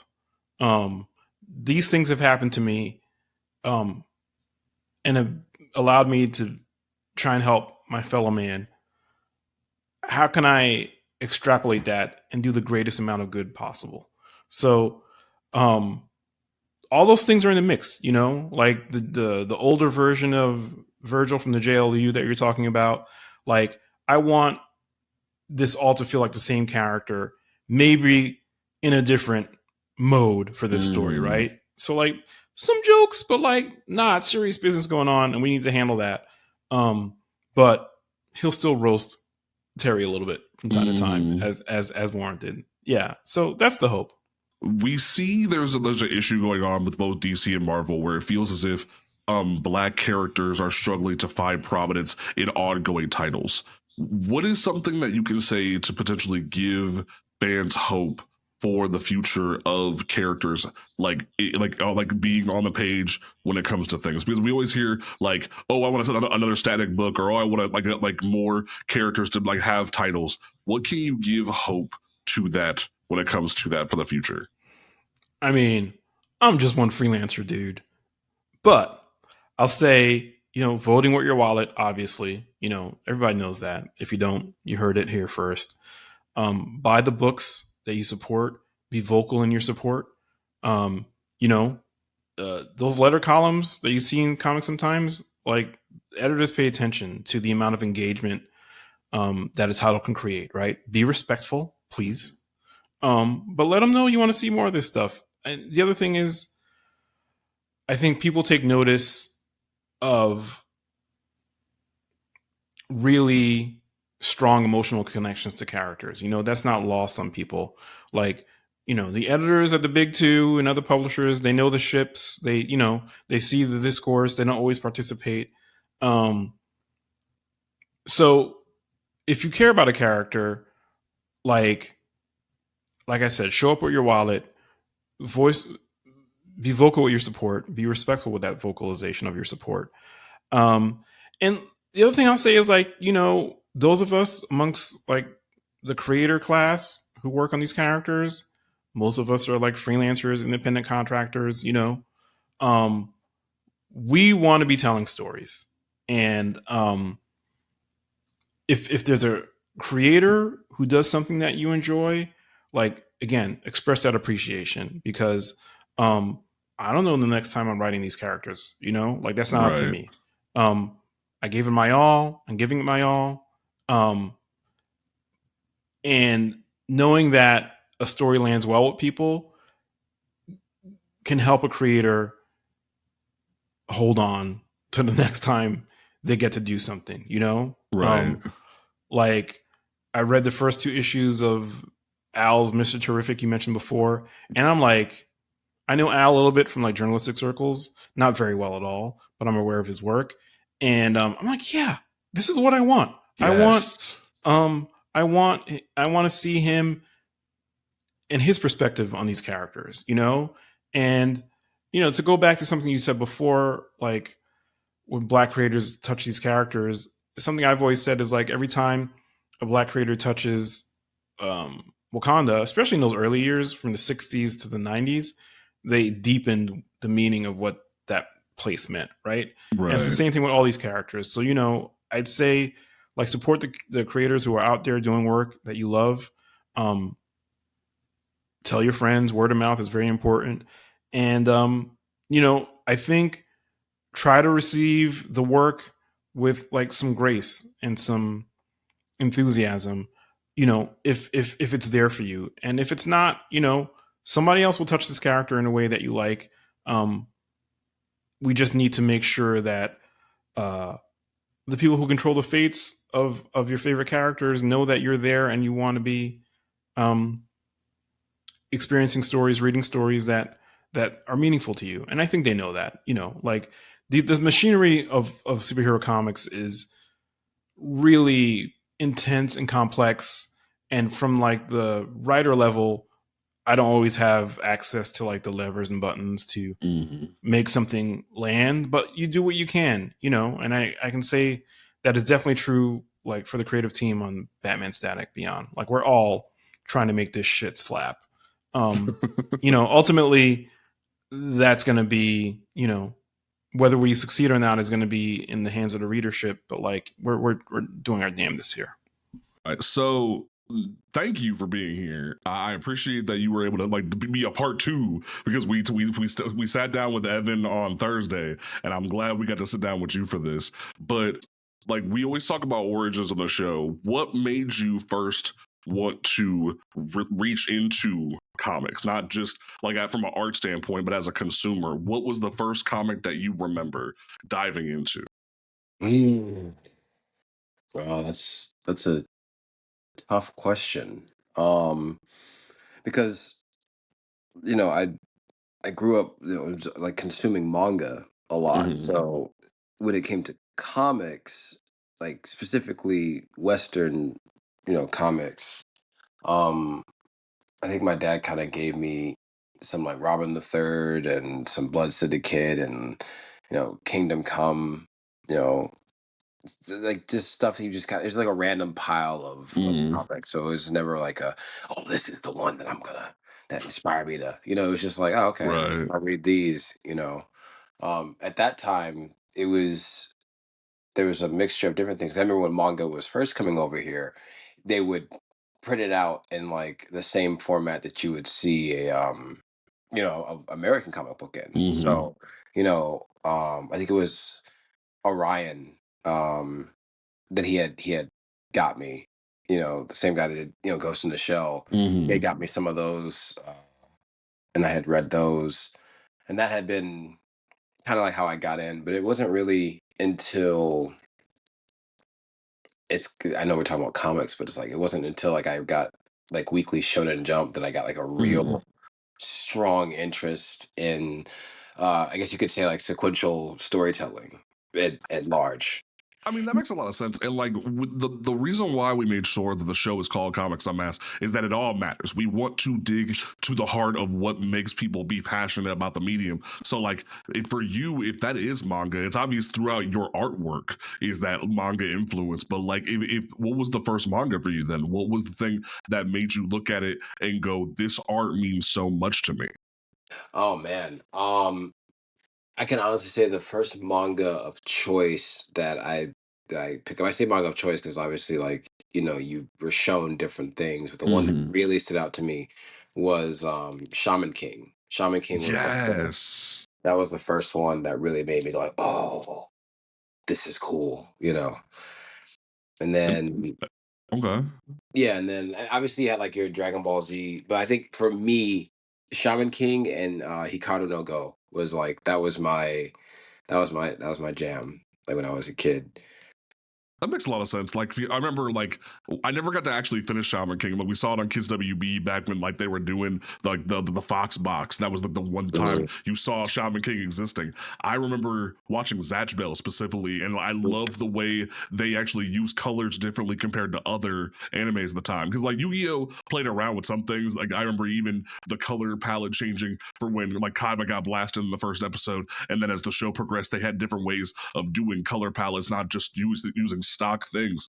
But when it came to Zatch Bell, that was the one that showed me that you could do dynamic things. It didn't have to just be the same things you reused because it was commonplace for anime at the time and like to reuse constantly. Mhm. Mhm. But yeah, no, like from there, like you saw things like Kingdom Come, but did you ever vision yourself wanting to specifically do comics, or did you try to want to push to be one of the black folks we've seen go into manga? Did you ever see yourself going overseas, or were you always Mm. wanting to like do a balance of both? Oh, well, you know what's interesting? Obviously I wanted to do this stuff where you go overseas. It's a funny story because I got that I mentioned Robin the Third, R.I.P. Tom Lyle. Um, I went to SCAD, and I know everything about my work is, you know, manga influenced. And the funniest thing was before he had even seen my work, I expressed my interests, and he was with my mom, and he was like, I was like, oh, so you want to do manga? He's like, you want to go to Japan? And I was like, yeah, he's like, I gotta tell you right now, it's probably not gonna happen. And Ooh, then he looked at my portfolio, and then he kind of stopped and like sat back, and then he got closer and was looking through everything. And then his whole like vibe had changed. He was just like, okay. And then he leaned over to my mom. He's like, I'm not supposed to say this. Was like, your son is not the average bear that I see coming in here. Um, and then it was just kind of like there was something, I guess, about my work that wasn't necessarily the typical thing you would see of someone. Oh, I want to draw manga. It was like, wait a minute, this kid actually really, really knows this shit. Um, and it's kind of funny because looking back at those drawings now, I've gotten a lot better. of But course, yeah. I ended up, you know, having people try to dissuade me into doing manga, and like, oh, you need to do like American comics, and you live in America and you shouldn't, blah, blah, blah, and that led me down the path of like trying my hand at, doing like Marvel stuff, and, leaning into like the DC stuff. But it was more so like not because I wanted to, it wasn't like my bread and butter. It was more like, okay, I'll do it just so I can say that I did it. And Right. then I'm gonna go and do the shit that I really want to do. Um, Almost as like a colossal fuck you. Yeah, that makes Because like perfect my sense. whole Yeah, no. my whole stance is just kind of like you cannot tell me what I can't draw. Like you can't tell me, well, you can only do this because you live here or you're black. You can't draw like that. I'm like, I can draw whatever the fuck I want to draw, however the fuck I want to draw it, and whatever style I want to draw it in. And that might sound a bit arrogant, Oh but no, it doesn't. that's It speaks to the entitlement that a lot of, especially when we come to the recent shift in anime and manga, to actually make sure that black isn't just stereotyped. So Mhm. like the idea that we're seeing a lot of like racist fans trying to be like, oh, why do you want black folks in the room? Why do you want black characters to be prominent this way and that way? It's like, Mhm. because it matters. We should be able to showcase our love for things. We grow up watching Toonami and things like that, like the Dragon Ball, One Piece. We should be able to showcase our love for what we care about. Yeah, yeah. And that was kind of the thing, it's I ended up doing that, but what's weird is I ended up getting a little bit better at drawing like manga stuff because I stopped looking at manga for a really long time because I something clicked in my brain where I was like, well, my favorite mangaka's not looking at anime and watching like watching anime and reading manga all day.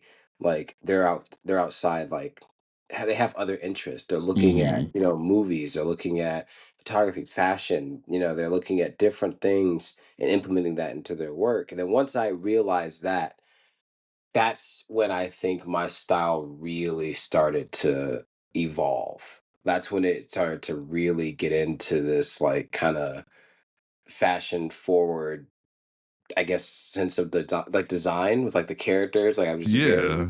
I just started going down that path, and I started watching like a bunch of movies and just kind of went down this like cinephile like path of just like watching movie after movie, and you know really really falling in love with like Roger Deakins and like cinematography and just stuff like that just really spoke to me. And then my work ended up feeling way more cinematic. And then people will kind of tell me like, oh, you should do like storyboards, like some of your stuff feels like a film, like it feels like a movie. Mm-hmm. And to me, that's like the highest compliment I think you can get, is when someone is reading your manga or your comic, and it transports them to a completely different medium, but they're reading something, but they Yeah. immediately see it as like a movie. That's the best feeling, I think, when a person, it transports them somewhere else, like they don't even realize they're reading a Yeah. comic, and they're like, oh, wait a minute, you know It makes a lot of sense because like even with the panels that I've seen of your work, like yeah, like the layouts were done by somebody else in different issues, but the way you go about things, like I like one of my favorite panels from the entire like both season one and Shadows of Dakota is when like young Static or when Virgil does the head shit, and I was like, oh, that's perfect because the idea of you like I don't know how like what the discussion was with Vita, but the idea of you showcasing that Virgil is black, but he is a nerd. Like you made yeah. sure to showcase that blurs exist, we exist out here, and you made sure to put that influence in there. I think it was, I forgot what it was that Vita had written. It was something in that he did something else, and I was like, "Oh, can I make a suggestion?" You know, and I was Yeah, like, "Can I kind of do this?" And Vita was like, "Yeah, go for it." And I'm like, "Okay, cool." Because we wanted to show that, like, well, if this is a kid that, if it's like modern day, he must have grown up seeing, you know, anime shit before, or some oh for type of sure. tokusatsu shit. Like he must have seen it. So that was just kind of like the way we put it in there. But I'm glad that people resonated with that. I wasn't expecting people to like react to that specific shot as much, but you never know with these things. You never know what's gonna hit people. Oh, for sure. Like I could even see like Virgil like vibing with hip hop Aikido back in the day. Like the idea that Mm. he had those influences, especially because he does care about music. He cares about even D&D, and the idea of like having it all be a part of his aesthetic really was showcased through your work. It's very cinematic the way you go about different panels, and like one of my favorite. I don't know how you were able to capture this coloristic style, especially in like like the final issue of season 1 and then the final issue of Shadows of Dakota, where he just goes all out in like the literal blue static, almost like Super Mm. Saiyan waves, is like insane the way you capture that.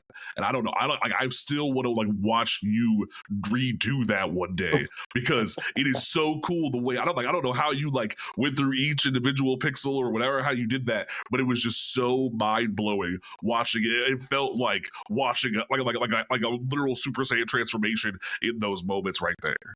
Thank you. I mean, the thing is, it's so funny because I have like some, TV static patterns like just saved to my like Procreator, whatever. And I kind of like mix and match and kind of like make my own designs for them. But the funny thing is, I did that just because of his name is Static, and Right. it just made sense to use as an effect. But then what's really cool is that when I was going back and watching the cartoon, they did the same thing, Yeah. and I was like, oh well, okay, so you're doing it right. Like you got your head's in the right space. Like that's good. I just like to use that to just kind of show like the energy that Static should have like on the page. But yeah, that's That makes a lot of sense. Like, but it's also just the way you even harken back to the TV show. Like, you made sure to include the classic T-shirts. You made sure that, like, listen, it, I'm a like, fan. I really like really love this shit. And I hate that I couldn't like put everything I wanted to put into it. I mean, Because you I definitely got just a lot done. Like, you made sure that almost every non-original, like Bang Baby that wasn't in the original series, the original comics, was in there. Like, you even made sure Puff was in there, and I was like, yeah, oh. Puff's my girl. Like I love Puff. That's a super cool character. Yeah.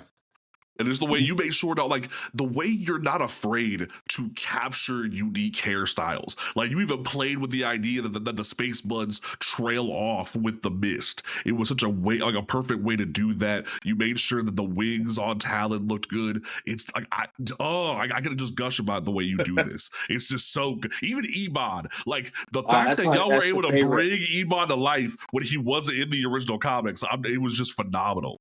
That was my one uh like request. Like when I decided to come back, I'm like, guys, when I come back to this, you gotta let me do Ebon. And I like and I pitched it. I pitched it to Dennis, like how I wanted to handle it. And he was just like, holy shit. Okay. And it's so funny because the version of Ebon, like I essentially was like, what if we just made him Candyman? What if we just made Ooh. him like really scary? Because it's like for Virgil, him becoming Static, yeah, it's a superhero story. But Yeah, for Ebon, it's horror. For Ebot, what's happening to him is like there's nothing heroic about what's happening to for him. sure. So from his perspective, it's like, oh, this is scary. And I wanted to really challenge the optimism and hope that Virgil represents. And it was super good to do this in the mind state that I was in, the mentality that I had, because Vita, God bless them, like Vita was so great for this because Yes. having studied psychology and philosophy, they were able to add some texture to the. I know I'm in New York. There's Oh fucking no, you're fine. Yeah, able to add some texture to this that just really it just anchored it. Like there's a I think it's the issue between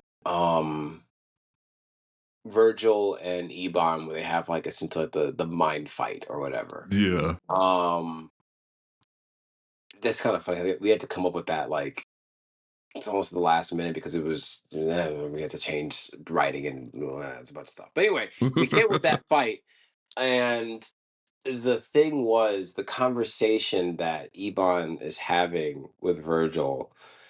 It was very much the conversation that I was having with Vita, whereas Oh, I was angry about a lot of injustices in the world, and I had that kind of mindset. Like I was very very upset, and I still am upset. I mean, as a black man, you don't ever really you're Most just gonna definitely. go away.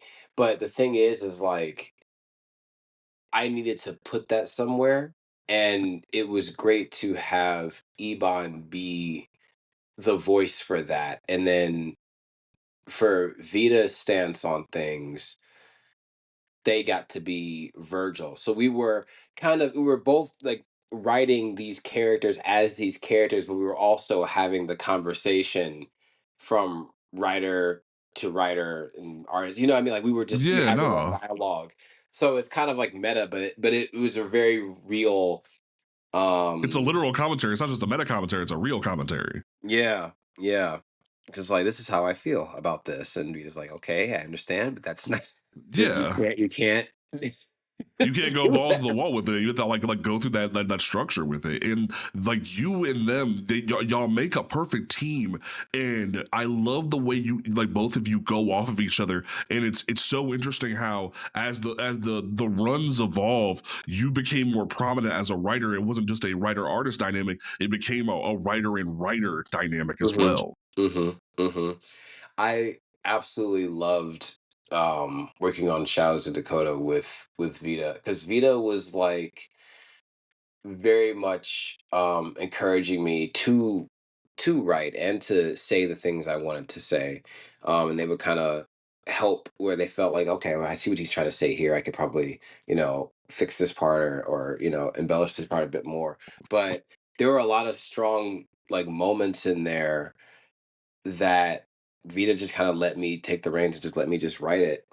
Um, and then there were moments where I'm like, I can't quite I can't quite get it, and Vita would Right, come in and do what Vita would do, and Vita would write some shit that was like, "Oh, well, see, there you go. There's that experience," you know. But it was right. good. It was good. It was Like good. how did that dynamic come about? Because like I know that there was the conversations of you and Dennis Cowan, which both of y'all have like always been since I like encountered you. Both of you have been in my top five, like best artists of all time. But like so to see y'all two connect and then become this next generation of milestone was Mhm. phenomenal to me. But like, how did the conversations go about of this is the team we want approaching the new generation of Static? Oh man, it it was funny because I was so new to all of it, and Vita was not new to any of it. So Vita was just kind of like, okay, so this is your first big book, I'm gonna work with you on this, blah blah blah, and you know, I had to learn how to silence my ego on a lot of things. I had to just kind of like listen, and there were like obviously like frustrations, like creative like frustrations. Like, oh, it's not how this would work. Why would we do it like that? Like, and it's such a departure from how manga would be handled. Sometimes I'd be like, that pacing, that's not. Why are we only we're spending such a short amount of time on this part or that part?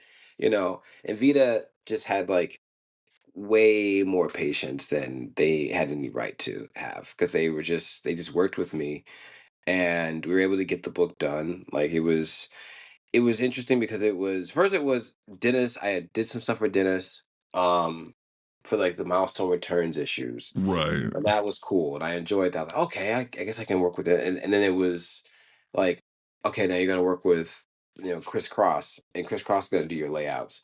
And the thing was, I was initially excited to work with Chris Cross. The thing was is that we had such a very different style. I Like, noticed that, yeah. Like it's very apparent, especially like I think it was like issue 2 or 3 of season 1. The difference of your style is noticeable. yeah. And it got to a point where it was like, okay, we gotta let me do this. Let me do my thing. And they let me they had him do one part of the issue, and I did another part of the issue. And then they finally were like, okay, you can do it. And then once I did, I think it's the issue where you see him and Hot Streak just like fight. And Yes. you can almost just see just like the weights being Right, Dropped on me like it's almost like broccoli. that moment where Virgil takes the glucose part. It's like, all right, now Nick's cooking. Like let's Yeah. just go. Yeah, and I was able to just do my thing, and I had so much fun drawing that fight. Um, that was cool. But yeah, Vita, like coming back and working with Vita with Shadows of Dakota was, I think, even better. Like we really like figured out how to work together and how to like just create this heartfelt story. And they were on me. They were definitely pushing me to write stuff that I was like afraid to write. I'm like, is this good? Is it not good? And they're like, you gotta do it. You gotta feel it. Hmm. I'm like, okay. I love that they were encouraging to you, because that can be really like especially because we've heard horror stories of artists trying to be writers and it not going well because like editorials just like, sure, go, and then it doesn't do well. But the fact that they were so about trying to like push you in the right direction. I think when it comes to like how I like to write, I'm definitely I like my high octane action, Yeah. so I love that, but I also love like emotional gut punches, which I was really surprised that the good folks at DC were actually going to let me do this emotional thing that I wanted to do with the story, for Virgil, because it was such a heavy topic. I was like, I Yeah. really need to express this, and they were like, okay, and they let me do it, and I was like, oh fuck, Marvel would never let me do something. I mean that kind of speaks to something, because like there was a lot of conversation, and like I don't know how much you had involved in it, but like the departure of like the origin, and then you go from the origin into the experimentation on the Bang Babies, and then it goes into Shadows of Dakota. And you see that evolution of trying to save like a better term, Rubber Band Man from the TV show. You see like that whole dynamic in there, showcased of like the injustice is wrong and we have to explore that. But Milestone has always been about exploring Well, heavy yeah, yeah. topics, and I feel like Milestone has people forget always, that. yeah, Milestone. I don't know where the people got this whole like, oh, it's woke. It's been, blah. It's like, shut up, shut up. All right, like Milestone has always like. The thing is, I would challenge anyone that has an issue with this to walk up to Dennis Cohen and be like, "You guys made Static. I want you to do it. I want you to do it because I promise you." That man is going to have some choice words for you, and you're gonna walk away from the table with your tail tucked between your legs, like, oh man, I probably Like, shouldn't imagine have if, done that. if Wade heard that today, like it would just be off the wall. Like, It's kind of wild because I'm like, you go back and the thing that's so crazy is if you go back and read any of the older like Milestone books, they were worse. They yes, were so much darker. very much. Like, especially I recently went back and was reading like the original Static run, and just Holocaust alone would break down walls, and you would just be like, oh, we're doing this. Oh, Yeah, yeah. oh. Like Holocaust, I remember reading one of those issues, and he like, I guess like some racist like were trying to sick some dogs on him, and he's just like, Yup. I don't like dogs, and he just lights all their dogs on fire and then like hurls them back at them, and I'm like, You could never get away with that today. he's Like Tito would be throwing a fit. I'm like, oh my god, this is wild, but um yeah. So I think everybody that has an issue with that or thinks that it's like it's too. If anything, I don't think we went hard enough. I think we could have gone even Really? harder. I really do because like that original that original draft of Shadows of Dakota was so dark. Oh, Like the version you guys got is already dark enough.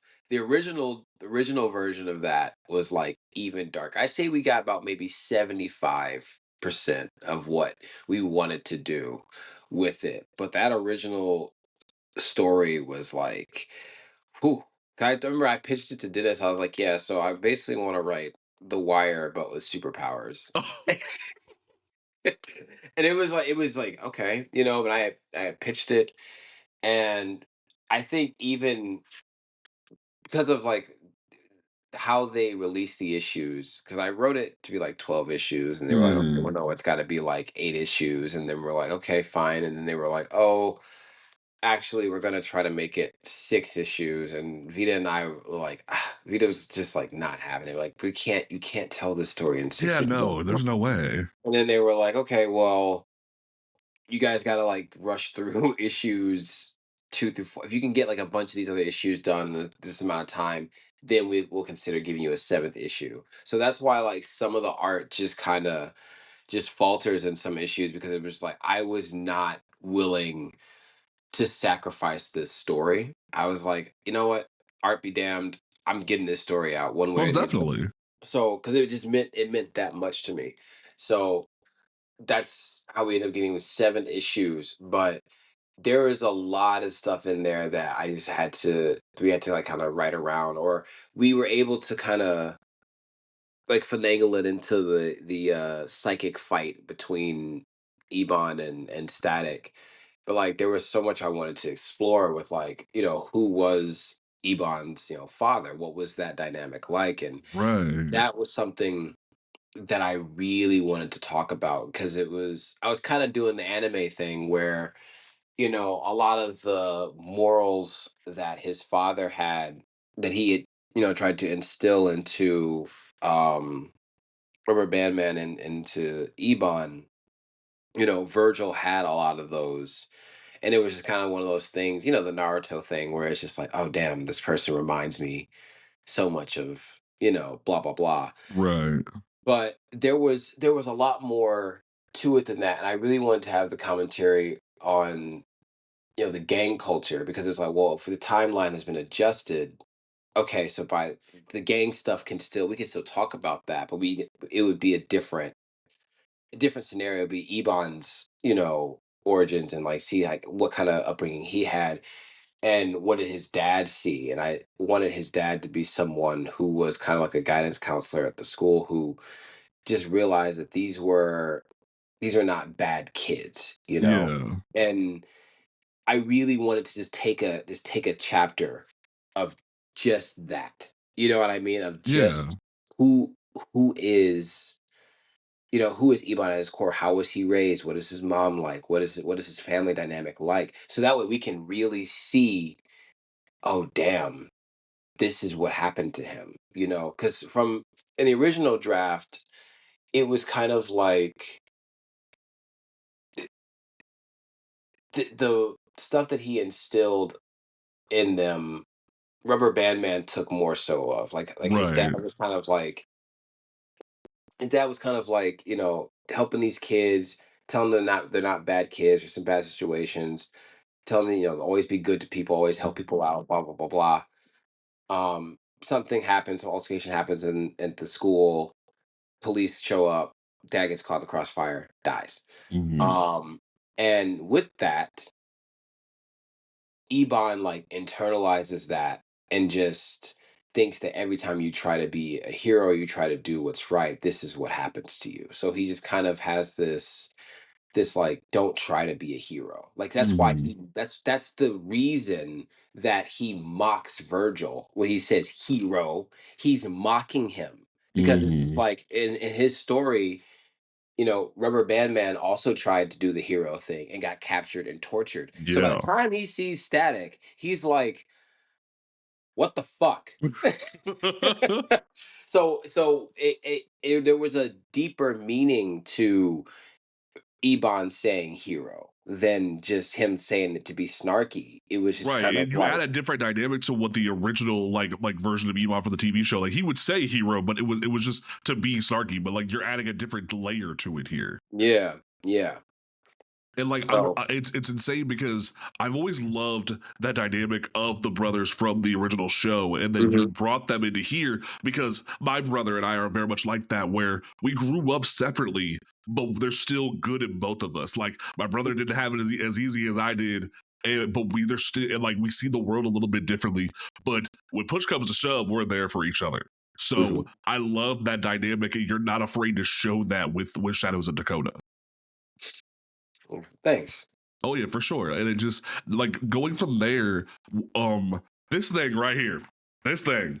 is Oh, this. insane. So like I want to talk about what was it like rather than even getting the opportunity to tell another Static story, but what caused the conversation to basically revisit Future Shock from a different lens. Like Oh, how did the conversation come about to where it wasn't just, oh, we're gonna do another Static story, it's, oh no, we're gonna do adult Static because this is the 30th anniversary. oh, I think I got one. I already like really loved what we were doing with Static, but I also was like, I kind of wanted to, I wanted to solidify that Virgil is just one of the coolest motherfuckers out there. And I was just like, you know what? I'm gonna show. I only have a few pages to do this. I'm gonna show just how strong Virgil actually is, and Yes. I wanted to show him as an adult, and just kind of like really hammer home that like, no, Virgil is that guy. Like he grew up to be that guy, and that was just, it was just kind of a little selfish, but it was just like, no, I want to really, I don't want anyone to have any reason to complain about this version of Virgil at all. Like I don't want For anyone to be like, oh, sure. no, he grew up to be exactly everything you wanted him to be and more. You know what I mean? Like, Yeah. so I just had fun. Plus, I fucking love Batman Beyond. Like, and I wanted to explore artistically a different way of showing this character. Like I love, the animatrix, and I love like Yes. the the Blade Runner 2022 anime short. um Watanabe directed both of those things, and I'm Right. like, I'm such a huge fan of his work, and I'm like, man, I really would love to see. I love Batman Gotham Knight as well, like the anime anthology, and I'm like, man, Yeah. I wish that we would get something like that with Milestone. So I kind of went in with this attitude of like, well, what would it look like if we had, an animatrix style, comic or anime with Static? What would that look like? Mhm. And that was kind of the approach, giving it like this kind of muted look, and having like a few like spots of color. um that was just something that I just really wanted to explore, and people seem to like it, and now they were like, oh, we can do Yeah. this again. It's So, it's so cool too because that giant one page you do of like Virgil giving Terry tough love, where you show like the relationship with Batman, the relationship with Mr. Terrific. yeah, You I go enjoy through that page. every little bit of that. It's so cool the way you showcase, and because there's always that talk of the original show seeing Virgil learn from Batman, but then Mhm. and then you even see him kind of learn from his future self in Future Shock, because during the Future Shock episode, it feels as if they're trying to create a buddy thing with young Virgil and Terry. But here it's like, nah, man, I've been through the things you've Yeah, been through. So I'm going to give you the love that no one really was there fully for me, but like they were still there. So I'm going yeah. to hit you with that because I'm not that much older than you. Well, according to Terry, he thinks so. Terry's He's like, I'm 35, man. he's Especially like because I just hit 30 like 35. last month. I felt so attacked He's like, reading you're that. I'm like, old. why? Because that's how, because Terry's like, what, 16, 17? So for him, he's like, you're old. Start looking at retirement. It's like But how everyone also, calls us Unk now. It's like, why? yeah. The other thing too is I I love writing Terry, and first of all, I had a great time because I got to write Bruce, I got to write Terry, and I got to write Virgil, and all Yes. three of those guys are assholes. So I just got to, I had such a blast writing them because I'm like, oh, this is easy. This is so Yes. easy to write. And like I enjoy both of those shows, so I was kind of able to channel like, well, this is how Terry would say it, or this is how Virgil would say it, or Bruce would definitely say it like this. Like you could hear Kevin Conroy coming out of that old man, and I'm just like, yeah, It's this so is funny right. because like a friend of mine was reading it, and he was just like, he's like, You watched the fuck out of that cartoon, didn't you?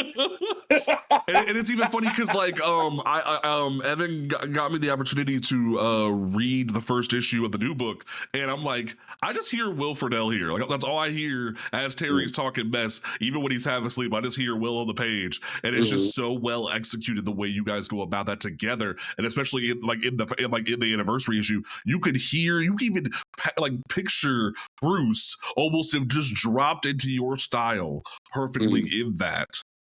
Thanks. Thank you. I mean, I think the cool thing is like I didn't want to step away from what I love about it. I'm like, okay, I loved how the cartoon looks. I love the art style of this, how can I incorporate this into the work, but also still give it a little bit of like that anime flair.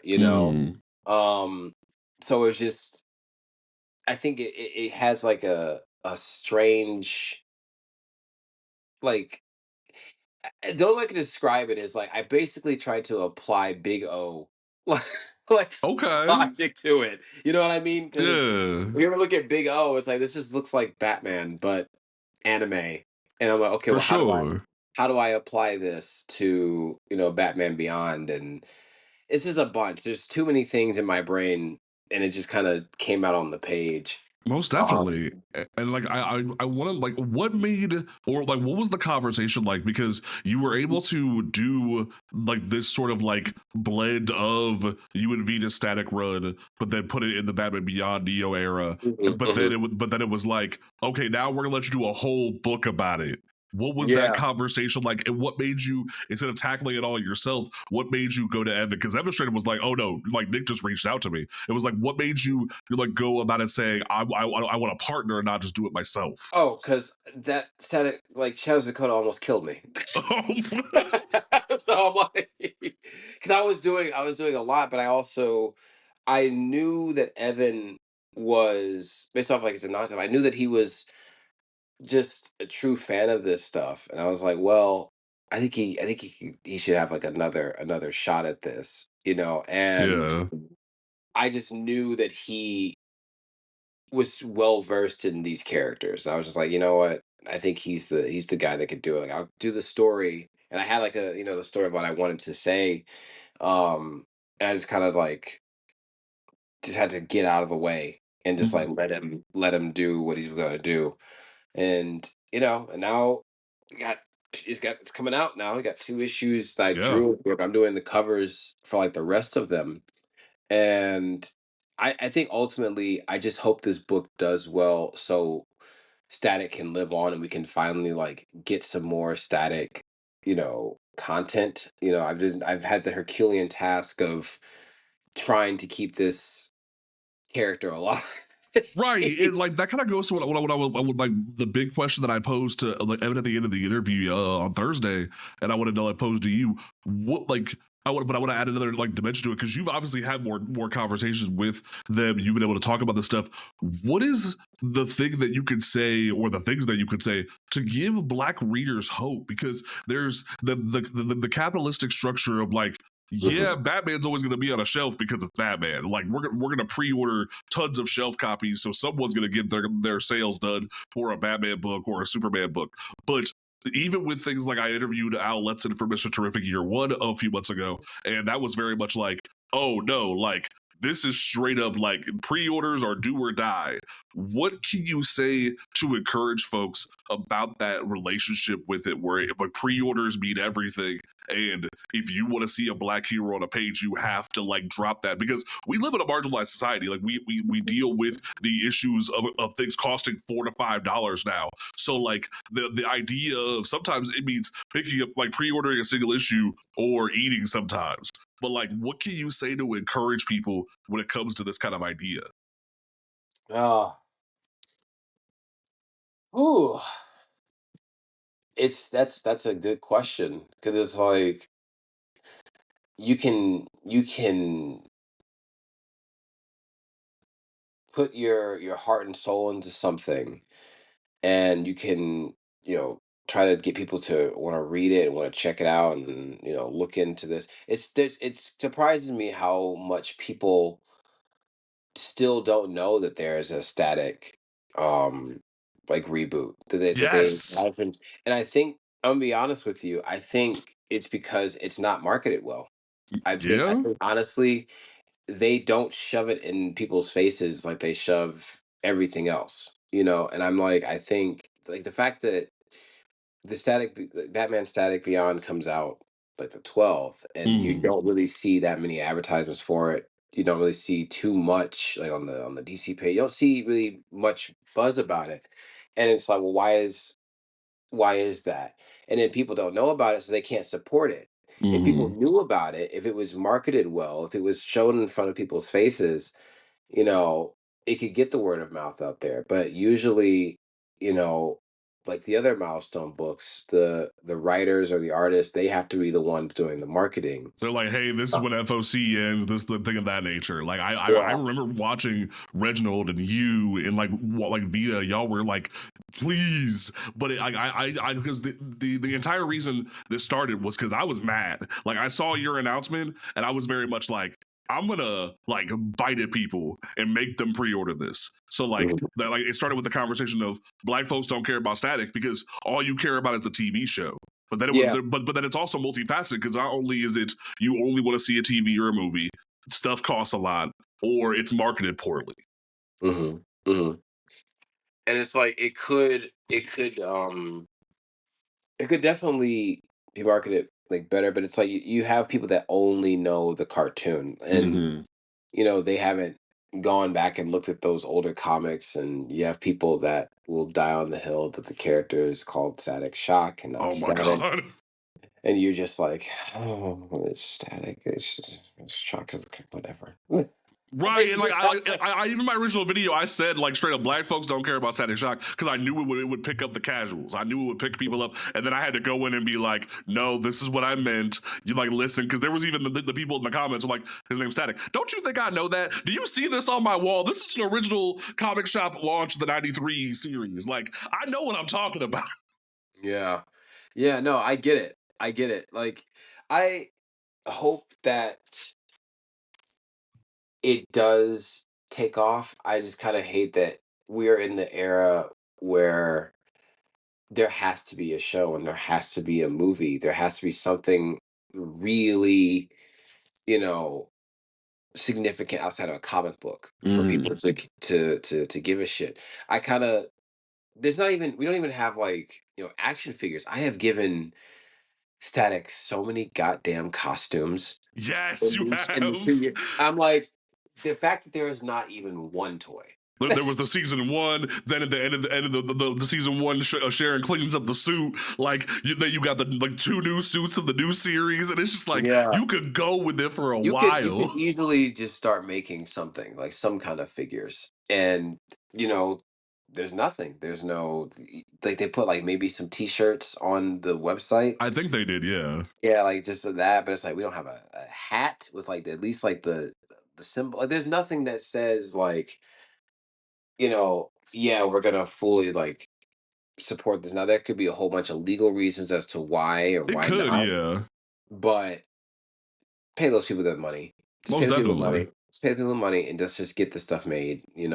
But if I say anything else, Dennis Cohen is gonna like drop kick me through the I like, can't wait till the day that I can sit down with him because like I can see the energy and the passion that you have, and it speaks to what I remember watching interviews with him say back when the Kirkman documentary or even the Milestone documentary was a thing, and like they cared about this stuff, but even they were a victim to sales. Even in the '90s, they were a victim to sales. So it speaks to the issue of it's multifaceted, but we have to support what we care about. yeah. Dennis is good people though. Dennis is kind of like the best way I can describe the relationship I have with Dennis is like it is very much like Bruce and Terry. You know what I mean? Like Yeah. in the he's experienced, he's still got it. He'll take you to school any day of the week. And I just can't help but have a smart ass mouth. you know but I think that's also why we get along. Right. I can't tell you how many times I've talked to Dennis, and he'll just be like, you know, I like you. He's like, you remind me of me when I was younger. You do this, but he'll say that, he'll say it like a stern face, you Mm-hmm. know. He's like, stop fighting with your editor. Like I'm like, okay, they didn't help you. And I'm like, all right, I got it, and he'll tell you like it is when it comes to like work. You could send him something and he'll be like, I like it, I don't love it. And, or he'll say, oh, it was good, not great. And if you ever hear those words, that shit will just It'll make you drive you want to. nuts. It'll drive you nuts, and after you're done, sulking, and you're done being a little bitch, then you're like, okay, all right, let me draw the fuck out of this, and then you get the much better. You're like, okay, but it's like. Like I remember one time, Dennis, he's like the best teacher in these situations because he could just tell like it is, and be like, you could have done better. You could have done this. And Mm-hmm.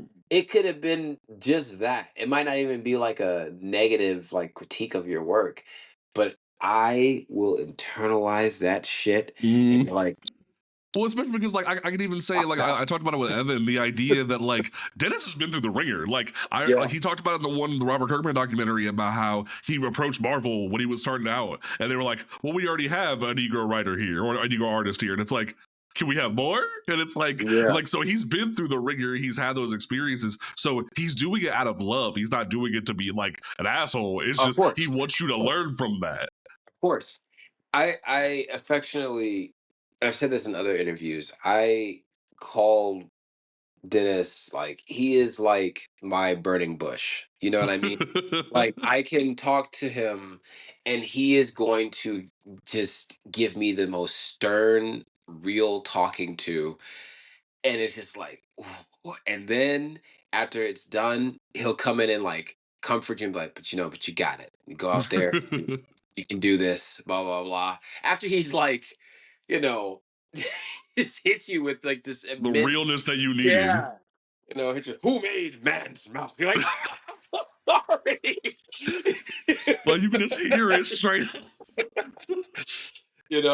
And then he'll comfort you afterwards, and you're like, okay, I can do this. That's Someone so cool. someone like it is cool until it's happening to you. Then Right. you Yeah. Like it was wild too, because like I have been on the hunt for his cover for Mr. Terrific Year One, and Mhm. thankfully, Al Letson was able to like send that to me. But it's like, for you, was there any conversation with him about like him trying to be like, oh, my cover's better than your cover? Like this time Oh, you I can. oh no, no, no, no. I would never, ever, never. Oh no, I And would say like for him, like did he come in and be oh like, no, see, he I never, threw he some never, he gas never on would. this. He would never do that. Like he would never do that. I think Dennis is so humble anyway. Like there's just a certain like understood just etiquette. You know what I mean when it comes Uh, to looking at his work or like my work. Um, yeah, there's just certain things you just don't say, and he wouldn't say that like to me. He would probably, even he's usually encouraging, but if he mm. doesn't like something, he'll be vocal about that. Oh, for sure. He'll be like, you could do this here, fix that, blah blah blah. I'm Mm. like, okay, but he's never come to me and been like, yeah, kid, like I'm better than you. Oh no, no, Like, like by any means, but like I think was there any conversation about him doing a variant for the issue? Like, oh did yeah, he? he did do a variant. Like because like I already pre-ordered it, but like what like was there was it more of like an editorial conversation, or like did he talk with you about, hey, I'm gonna come through and do this for you, or did I you have to think I ask him for think that? it was a mixture of both. Like, because he and I have such a good rapport that it just made sense that he would do one. Mm. And then I'm sure they reached out to him to do one, but it was just kind of like that was just never one of those things that wasn't going to happen. It's like, oh, Dennis is going to obviously contribute to this, you Mm. know. Why would he not? Like, he's been with this character for so long. Right. No.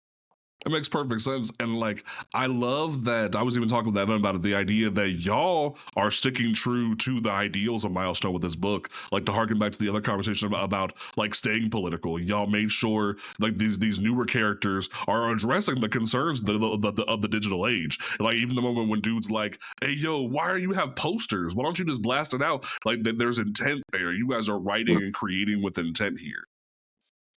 There's a lot that I can say probably goes to Evan. Like I told him what I wanted. I told him like what I wanted to talk about, and Evan just kind of took it from there. And I think a lot of, especially with Batman Static Beyond, when it comes to whatever's written in here, it's really just it's Evan just adding to whatever I told him, and it's to a point where I'm like, okay, well, this is Evan. Like having, I don't want to spoil too much, but there are some characters that show up in this that I was like, I didn't fucking tell him to put that in there, but it is.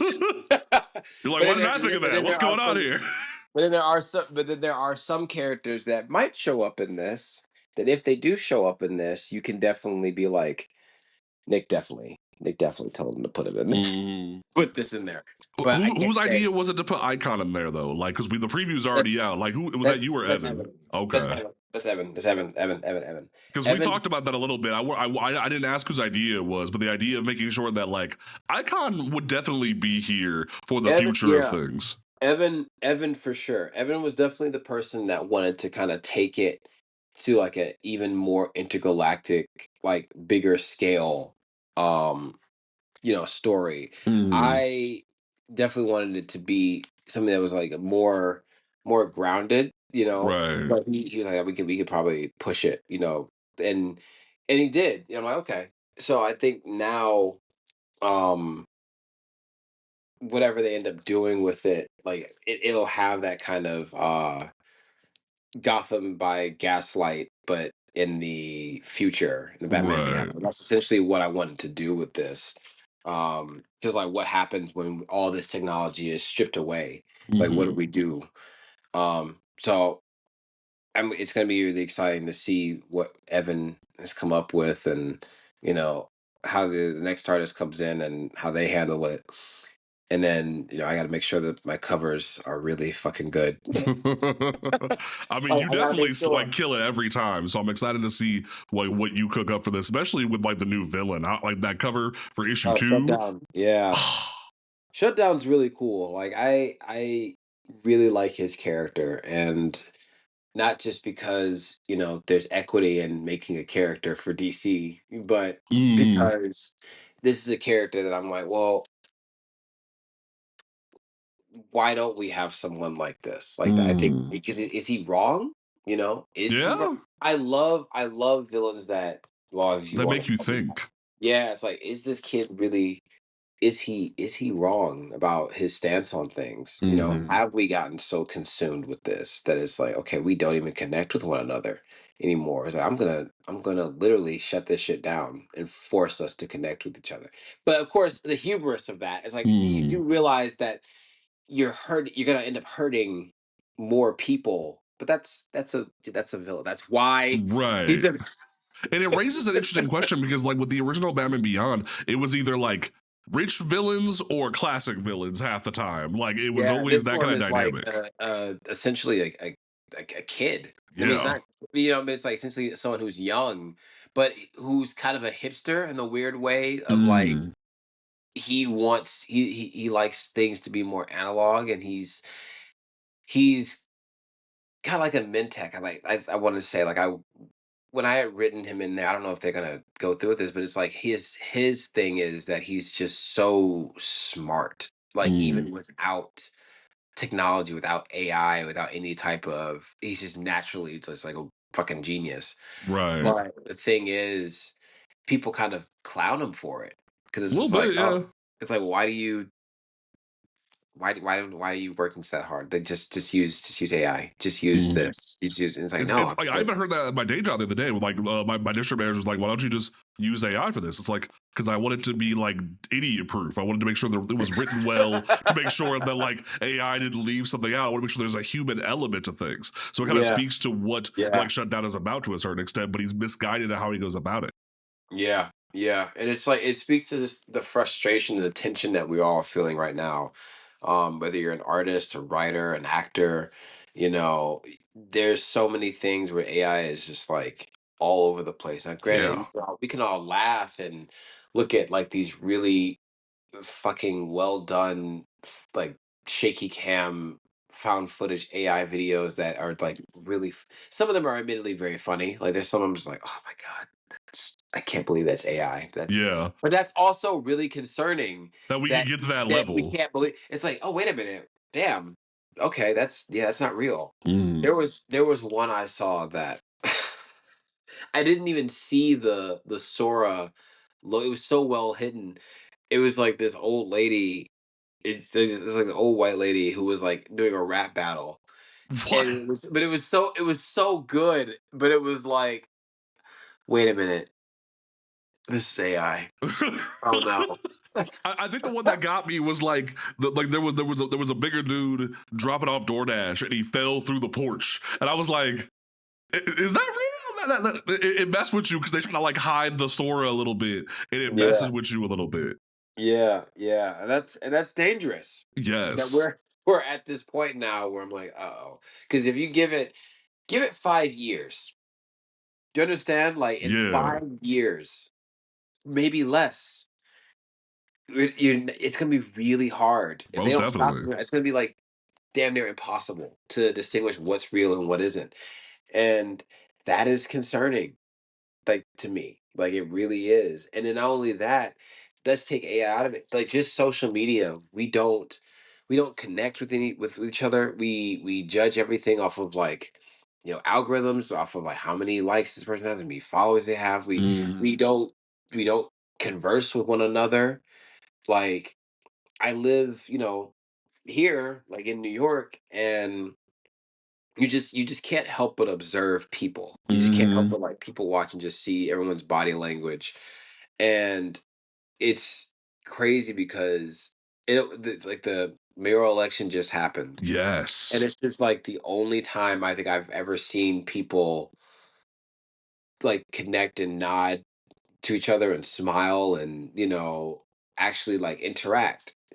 Now that's a good thing. That's a good thing that Yes. we're seeing that, but on your day to day, people are kind of wrapped up in their own worlds. Like they're Mhm. either, obsessing over what someone else did on social media, or they're looking at some other video on social media, or they're comparing themselves to something on social media, or they're breaking up with a person because of something on social Yes. media, or they're basing they don't even like we don't even have our own thoughts and opinions about things. We literally base it off of 10 things you should know about blah blah blah blah blah. And Oh it's my just gosh, like yes. this is concerning It's because even crazy now because like we'll have like comic book debates on lives, and I'll be the guy who's like sat down and read a bunch of stuff, and we'll like sit down and explain things. And they're like, "Oh, you make a logical point. I don't agree with it, but you make a logical point." It's like because I've sat down and educated myself. But some people just look at the clicks, they look at the couple of like tidbits of information, and they don't like actually think for themselves. I love how everyone today has become an expert in psychology. Oh my gosh, yes, it's insane. Like it's one of those things where I'm looking and I'm like, man, we learn a few buzzwords here and there, and now everybody is this or that. Right. You know, if you I don't want to get too off topic. Oh It's no, just you're like it's, fine. it's just it's just one of those things. I'm like, man, technology is good, but technology is also like becoming a problem. Like people use Chat GPT for therapy. Now Yes. I'm like, this is a problem. And it speaks to what you guys are like writing about. It speaks to like Yes. everything like that goes on in everyday life. So like, and I can't wait to if we would ever get a revisit to Milestone. And I tried to look at things from we've moved 4 or 5 years out from that. The idea of how we saw Gayle King roasting a woman for trying to use AI to move up the music charts, and it's like, how would that be visited from a Milestone lens? The idea of visiting those characters, hell, like Hardware having to deal with the idea of AI being so present in today's society. I would love to see that kind of conversation. I wonder what Evan's going to do. I really do wonder how they're gonna handle this. Yeah, I don't want to say too much. Oh no, you're fine. Like, but like, so like we always do like a closing statement, and because you hold the title now of the first artist ever to be interviewed on Comics Unmasked. So what do you want to leave people with as your closing statement for the show in terms of like the book, your career, and what other artists or aspiring artists can look forward to for the future of the industry? Oh man, exactly. I don't know. I honestly I would just leave it with something simple. Just don't overthink it and have fun. I think Okay. that's the best way I can the best way I can impart something onto you is like just don't overthink things so much and have fun, because I find myself overthinking things far too much, and because I overthink things far too much, I'm not having that much fun. That's fair. That's very fair. So I'm like, I think that's the thing I would want someone to know. It's like, please don't think so hard. Just just have fun. Just feel the work. Enjoy what you're doing. Look at what you're doing. Be grateful that you can do it. You know, sometimes we get caught up in like how difficult it might be to write something or to draw something. And we stop ourselves. We're just like, I can't do it. I'm gonna fuck up. I'm gonna fail. And it's like you just have to have courage. Really, just gotta have courage to just keep going. That is Yeah, beautiful. Thank you so much for that. it wasn't intended to be. Oh no, but it was great though, because like it speaks to like the fear of the unknown, but also like it can be inspiring and beautiful in that way. So thank you for that. Oh well, I'm glad.